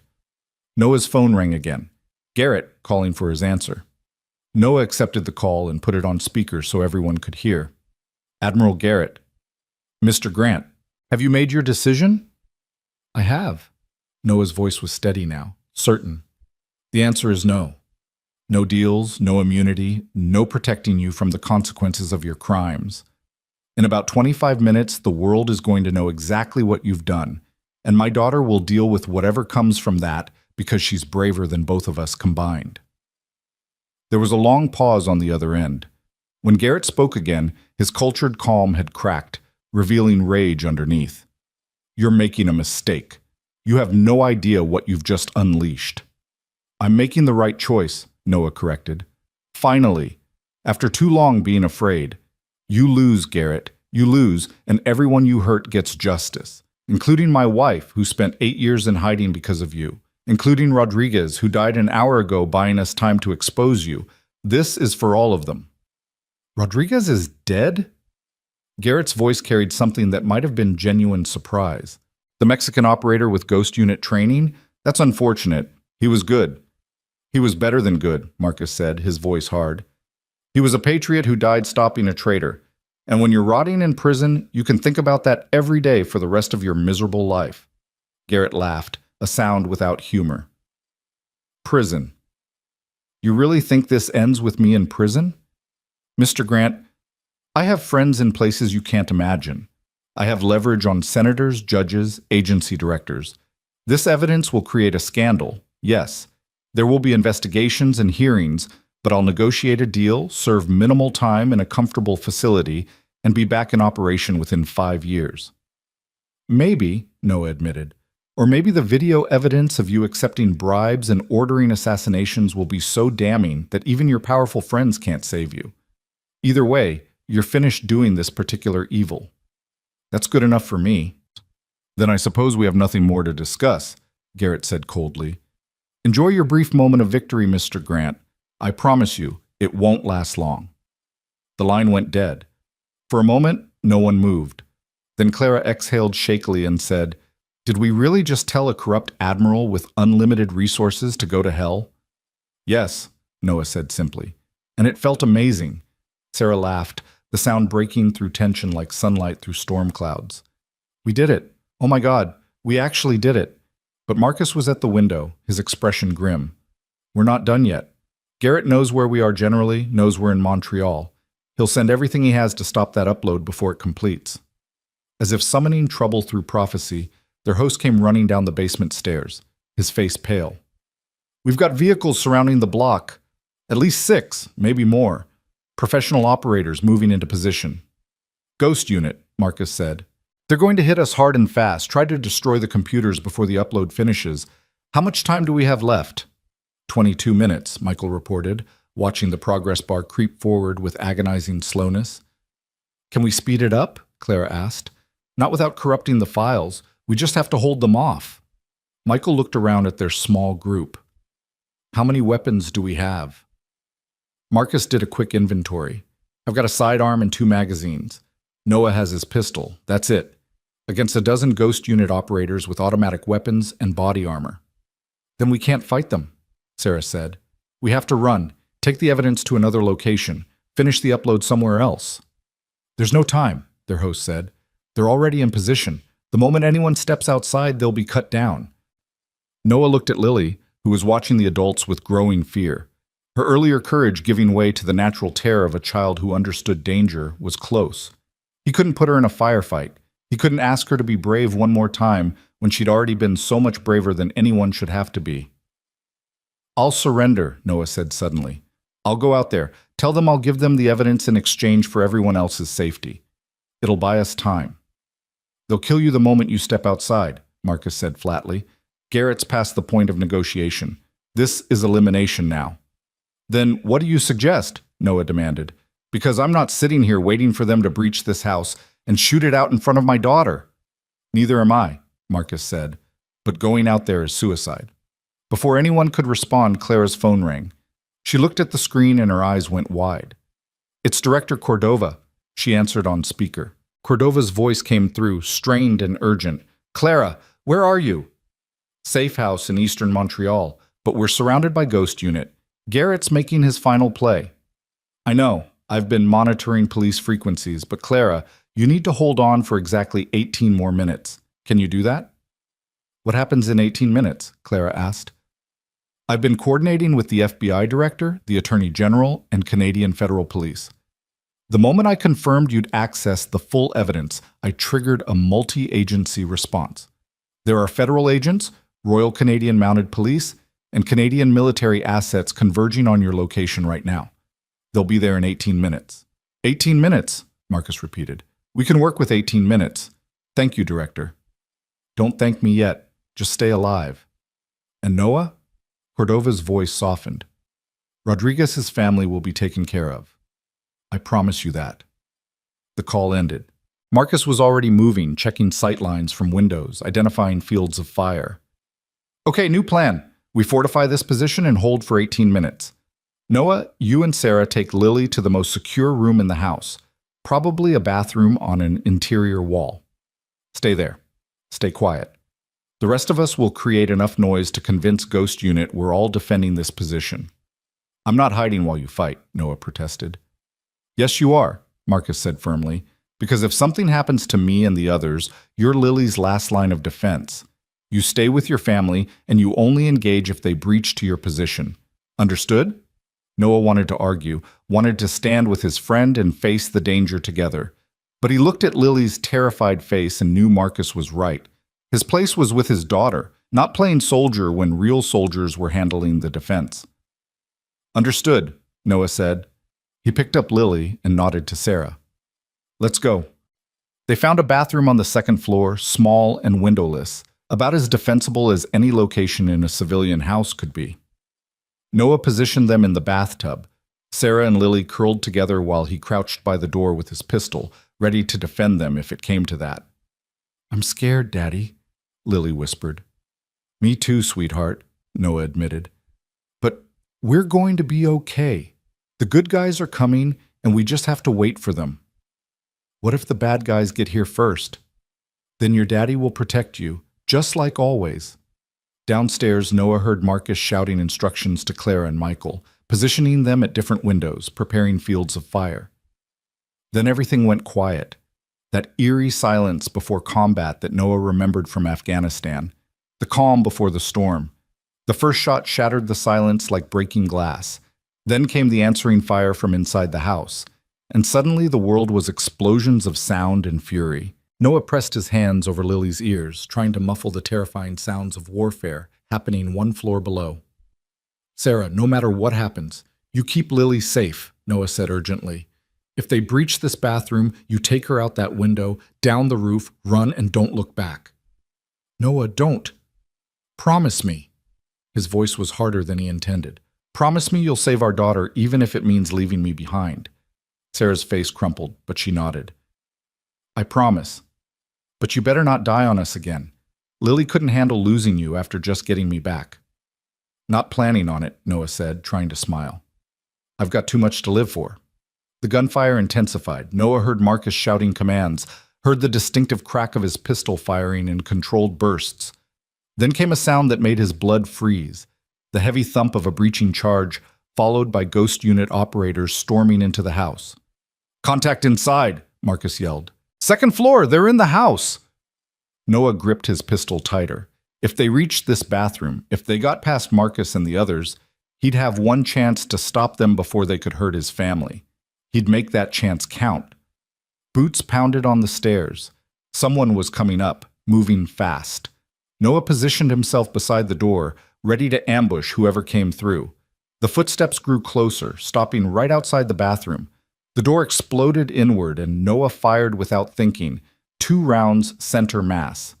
The Ghost Unit operator went down, but there was another behind him. Noah fired again, heard Sarah screaming, felt something burn across his left arm as a bullet grazed him. But he kept firing, kept pressing forward, refusing to let them reach Lily. The second operator fell, and Noah kicked their weapons away, then slammed the door and dragged a cabinet in front of it as a barricade. Daddy, you're bleeding! Lily's voice was high with panic. Noah looked at his arm. The wound was superficial, more burn than penetration.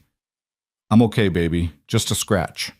But downstairs, the sound of gunfire had intensified to a level that suggested Marcus and the others were being overrun.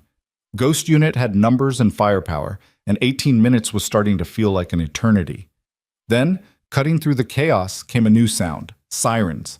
Multiple sirens, growing louder, converging on their location from all directions. Through the bathroom's small ventilation window, Noah could see flashing lights painting the night in red and blue. Federal agents, a voice boomed through a megaphone. Drop your weapons and surrender immediately. The gunfire from outside the house faltered, then stopped. Noah heard confused shouts from the Ghost Unit operators, heard them trying to coordinate a response to this new threat, but they were caught between the house defenders and federal agents, boxed in with nowhere to go. This is the Royal Canadian Mounted Police, another voice called out. You are surrounded. Surrender now, or we will use lethal force. For a moment, everything hung in balance.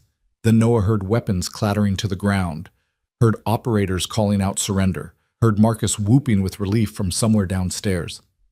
We made it, Sarah whispered, pulling Lily close. Oh my God. We actually made it. Noah slumped against the bathroom wall, his arm throbbing, but the rest of him flooding with relief so intense it was almost painful. They'd survived. Against impossible odds, against professional killers and corrupt officials, and a conspiracy that had claimed too many lives already, they'd survived. He pulled out his phone and checked the computer upload status. 3 minutes remaining. By the time federal agents finished securing the scene and entered the house, the evidence would be irreversibly distributed. Garrett's operation would be finished, his network exposed, his years of treason laid bare for the world to see. They'd won.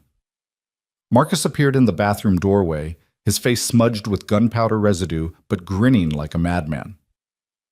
"Everyone okay?" "We're alive," Noah said. "Clara? Michael?" Shaken but intact. "Michael took some shrapnel from a ricochet, nothing serious. Clara's already talking to federal agents, explaining the situation." Marcus noticed Noah's bleeding arm. "You're hit." "Barely. I've had worse." "That's what Rodriguez said," Marcus replied, his grin fading. "Right before he died, buying us time." They were silent for a moment, honoring the friend who'd sacrificed everything so they could complete the mission. Then Lily wiggled free from Sarah's arms and ran to Marcus, hugging his legs. "Thank you for keeping us safe," she said. "You're a hero, just like my daddy." Marcus picked her up, his eyes wet. "No, kid. You're the hero. You're the bravest person in this whole mess." Federal agents flooded the house over the next hour, securing the scene, treating wounds, taking statements. Director Cordova arrived by helicopter, coordinating with Canadian authorities and ensuring the evidence remained protected. And at exactly 11:47 p.m., the computer upload completed, sending 8 years of documented war crimes into the digital ether where no amount of power or influence could suppress it. It was over. By morning, the story was everywhere. Every news network, every newspaper, every social media platform carried headlines about Admiral Richard Garrett and his network of corrupt officials who'd sold American military technology to enemies for profit. The video evidence was particularly damning. Clear footage of Garrett accepting bribes, ordering assassinations, discussing how to cover up the deaths of federal agents who'd gotten too close. Within hours, Garrett was in custody. Within days, dozens of co-conspirators were arrested. Senior military officers, defense contractor executives, members of Congress who'd taken money to look the other way. The conspiracy unraveled with stunning speed once the evidence became public, everyone scrambling to cut deals and minimize their own exposure. And through it all, Lily Grant became a household name. The 8-year-old girl who'd provided the genetic key to expose treason. News programs ran her photo. Reporters camped outside their home. People debated whether children should be involved in whistleblowing, whether her parents had done the right thing, whether she'd been used or empowered by the experience. It was exactly what Noah had feared, exactly what Garrett had warned would happen. But Lily handled it with the same courage she'd shown throughout the ordeal. When reporters asked questions, she answered simply and honestly. When classmates asked about the news stories, she explained that her family had helped stop bad people from hurting others. And when the attention became overwhelming, she retreated into art, creating drawings that showed not the violence and fear, but the hope and resilience. 3 months after Garrett's arrest, Noah stood in a small art gallery in Manhattan, watching people examine Lily's work displayed on pristine white walls. The exhibition was titled Family Dreams, and it chronicled her journey through trauma to healing. There were the early drawings of Clara from before they'd met, prophetic images that still gave Noah chills. There were pictures of Sarah, drawn from memory during the years she'd been dead, each one labeled with the date and a small note about what Lily had been feeling that day. But the centerpiece was a large canvas showing 4 figures holding hands beneath a sky full of stars. Noah recognized himself, Sarah, Clara, and Lily, painted in bright colors that suggested joy, rather than the darkness they'd walked through to reach this moment. "She calls it family dreams," Clara said, appearing beside Noah, "because she doesn't have to dream about us anymore. We're real now." "That we are," Noah agreed. He looked at his sister-in-law, who'd become such an integral part of their lives over the past months. After everything settled, Clara had moved closer to them, buying a house 3 blocks away so she could be present in Lily's life. She came to school plays and birthday parties, taught Lily about engineering and business, filled the role of aunt with the devotion of someone making up for lost time. Sarah joined them, slipping her hand into Noah's.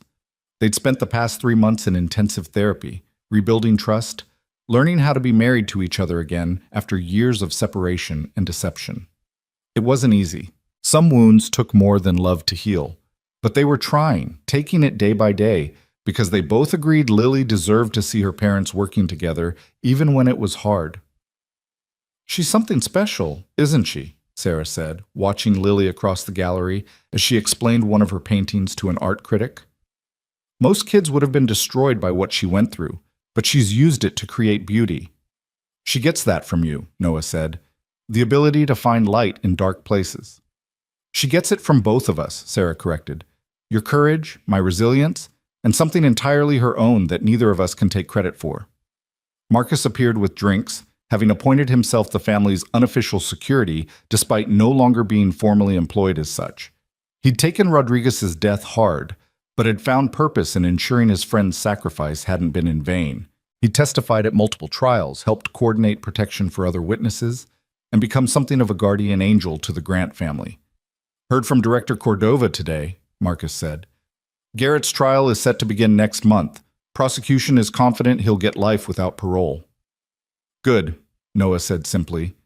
He'd worried that Garrett would find some way to escape justice, would use his connections and resources to negotiate a lighter sentence. But the evidence had been too overwhelming, the public outrage too intense. Even powerful friends couldn't save him now. "She also said the Justice Department wants to give Lily a civilian commendation," Marcus continued. "Recognition for her role in exposing the conspiracy." "We'll think about it," Sarah said diplomatically. "Right now, we're focused on letting her be a kid again. She's had enough awards and recognition." As if hearing her name, Lily broke away from the art critic and ran over to them, her face flushed with excitement. "Daddy, someone just bought the painting of our house. They said they want to put it in a museum." "That's wonderful, sweetheart," Noah said, hugging her. "I'm so proud of you." "Can we celebrate with ice cream?" Lily asked, hopefully. "Absolutely," Sarah said. "Triple scoop sundaes for everyone." "Even Clara?" Lily asked. Clara laughed. "Even me, though I might need help eating it all." "I'll help," Lily volunteered. Then she looked around at all the adults in her life with an expression of such pure contentment that Noah felt his throat tighten. "This is what I drew in my dreams," she said softly. "All of us together, happy and safe. I knew it would come true if we were brave enough." "You were right," Noah said. "You were right about everything."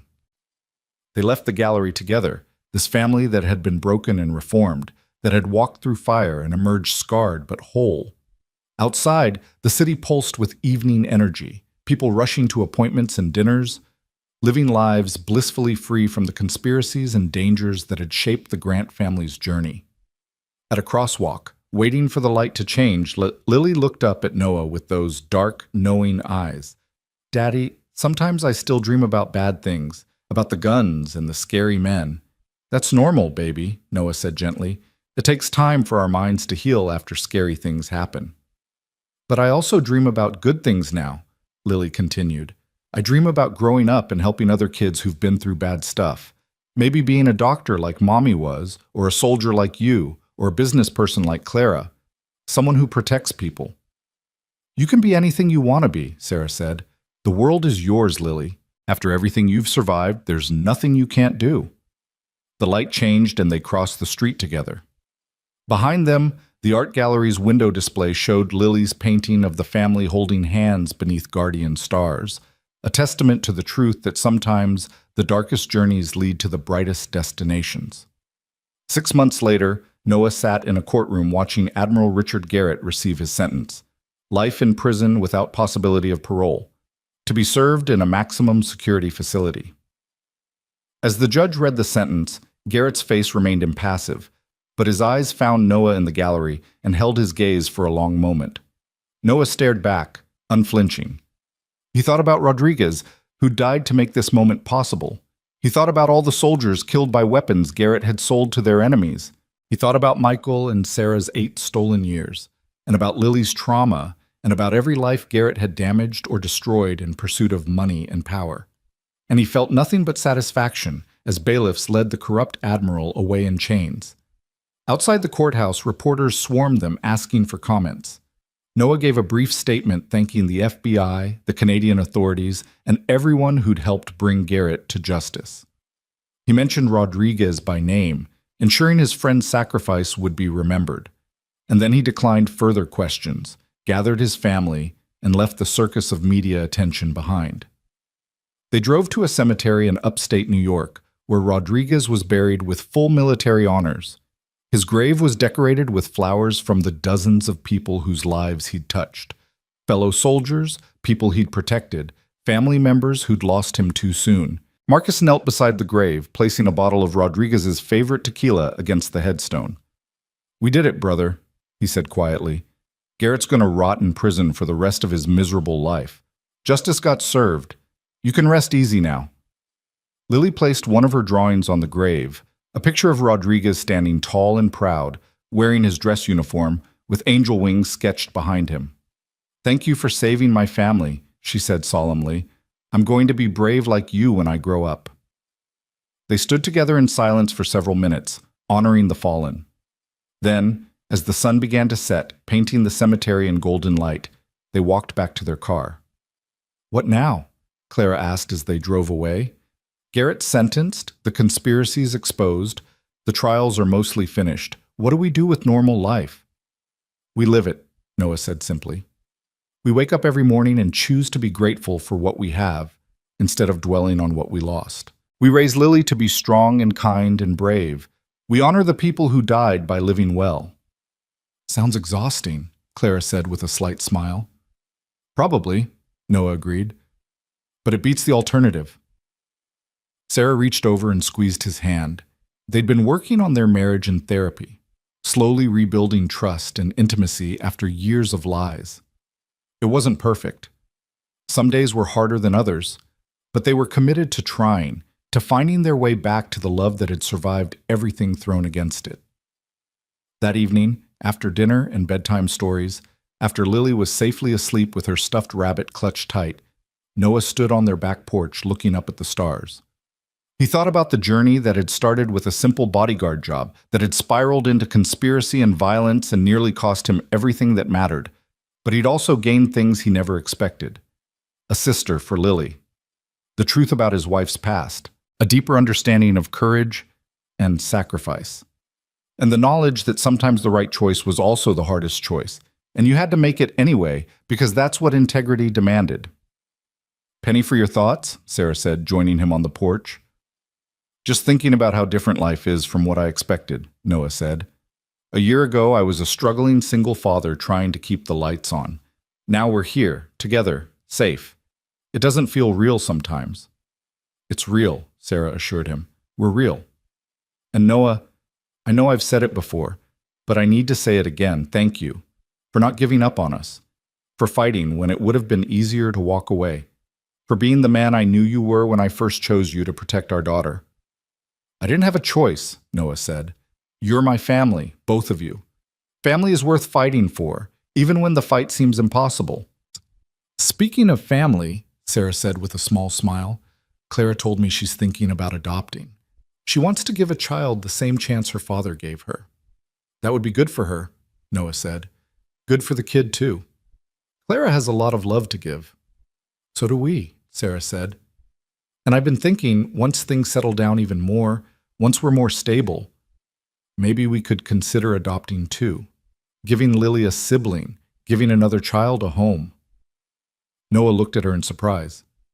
"You want to expand our family?" "I want to fill our home with love and laughter and the chaos of children who feel safe and wanted," Sarah said. "I want to turn all the pain and trauma of the past into something beautiful and life-giving." "Is that crazy?" "No," Noah said, pulling her close. "That's perfect. That's exactly what we should do." They stood together under the stars, making plans for a future that felt impossible just months ago. And inside the house, Lily slept peacefully, dreaming not of danger and fear, but of the family that had fought impossible odds to be together. 2 years later, Noah stood in that same spot on the back porch, but the house was no longer quiet.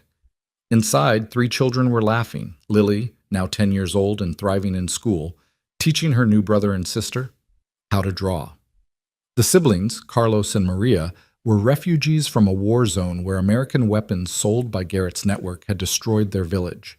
Adopting them had felt like completing a circle, like taking something destroyed by the conspiracy and giving it new life. Clara lived next door with her adopted daughter Emma, a girl who'd lost her parents in a car accident and found a second chance at family. The two houses had become one extended family, with dinner together most nights, holidays celebrated with too much food and laughter, ordinary moments that felt extraordinary after everything they'd survived. Marcus visited often, having finally retired from security work to teach tactical training at a private academy. He'd started a foundation in Rodriguez's name, providing support for families of fallen service members, ensuring his friend's legacy lived on through helping others. And Sarah worked at a children's trauma center, using her medical training and personal experience to help kids who'd survived their own nightmares.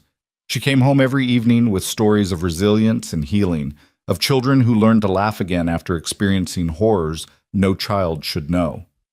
"Dad," Lily called from inside. "Carlos wants to know if you'll tell us about the time you jumped out of the helicopter." Noah smiled. He'd sanitized the stories for the kids, turning moments of genuine terror into adventure tales that entertained without traumatizing. They knew the broad strokes of what had happened, that their parents had helped stop bad people, that it had been dangerous, that they'd been brave. But they were shielded from the full horror, given space to be children instead of witnesses to adult darkness. "Coming," Noah called back. He took one more look at the stars, at the peaceful suburban street where normal families lived normal lives, and felt a wave of gratitude so intense it almost hurt. They'd survived. Against impossible odds, against professional killers and government corruption, against betrayal and loss and trauma that should have broken them, they'd survived. More than survived. They'd thrived. They'd taken shattered pieces and rebuilt something stronger, built a family from blood and choice and shared survival. Rodriguez's sacrifice hadn't been in vain. Michael and Sarah's 8 years in hiding hadn't been wasted. Lily's courage in the face of danger had been rewarded with the normal childhood she deserved. And Noah's desperate gamble to protect a CEO from paparazzi had led him to discover truths that changed everything, that revealed conspiracies and uncovered family and ultimately saved them all. As he turned to go inside to tell his children sanitized stories about helicopter adventures and camping trips to Canada, Noah caught sight of his reflection in the glass door.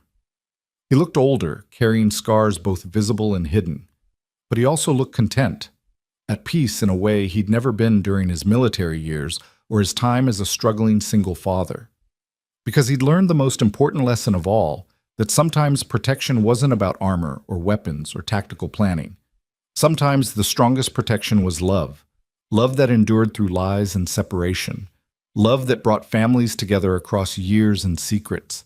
Love that made impossible choices bearable and turned victims into survivors and survivors into heroes.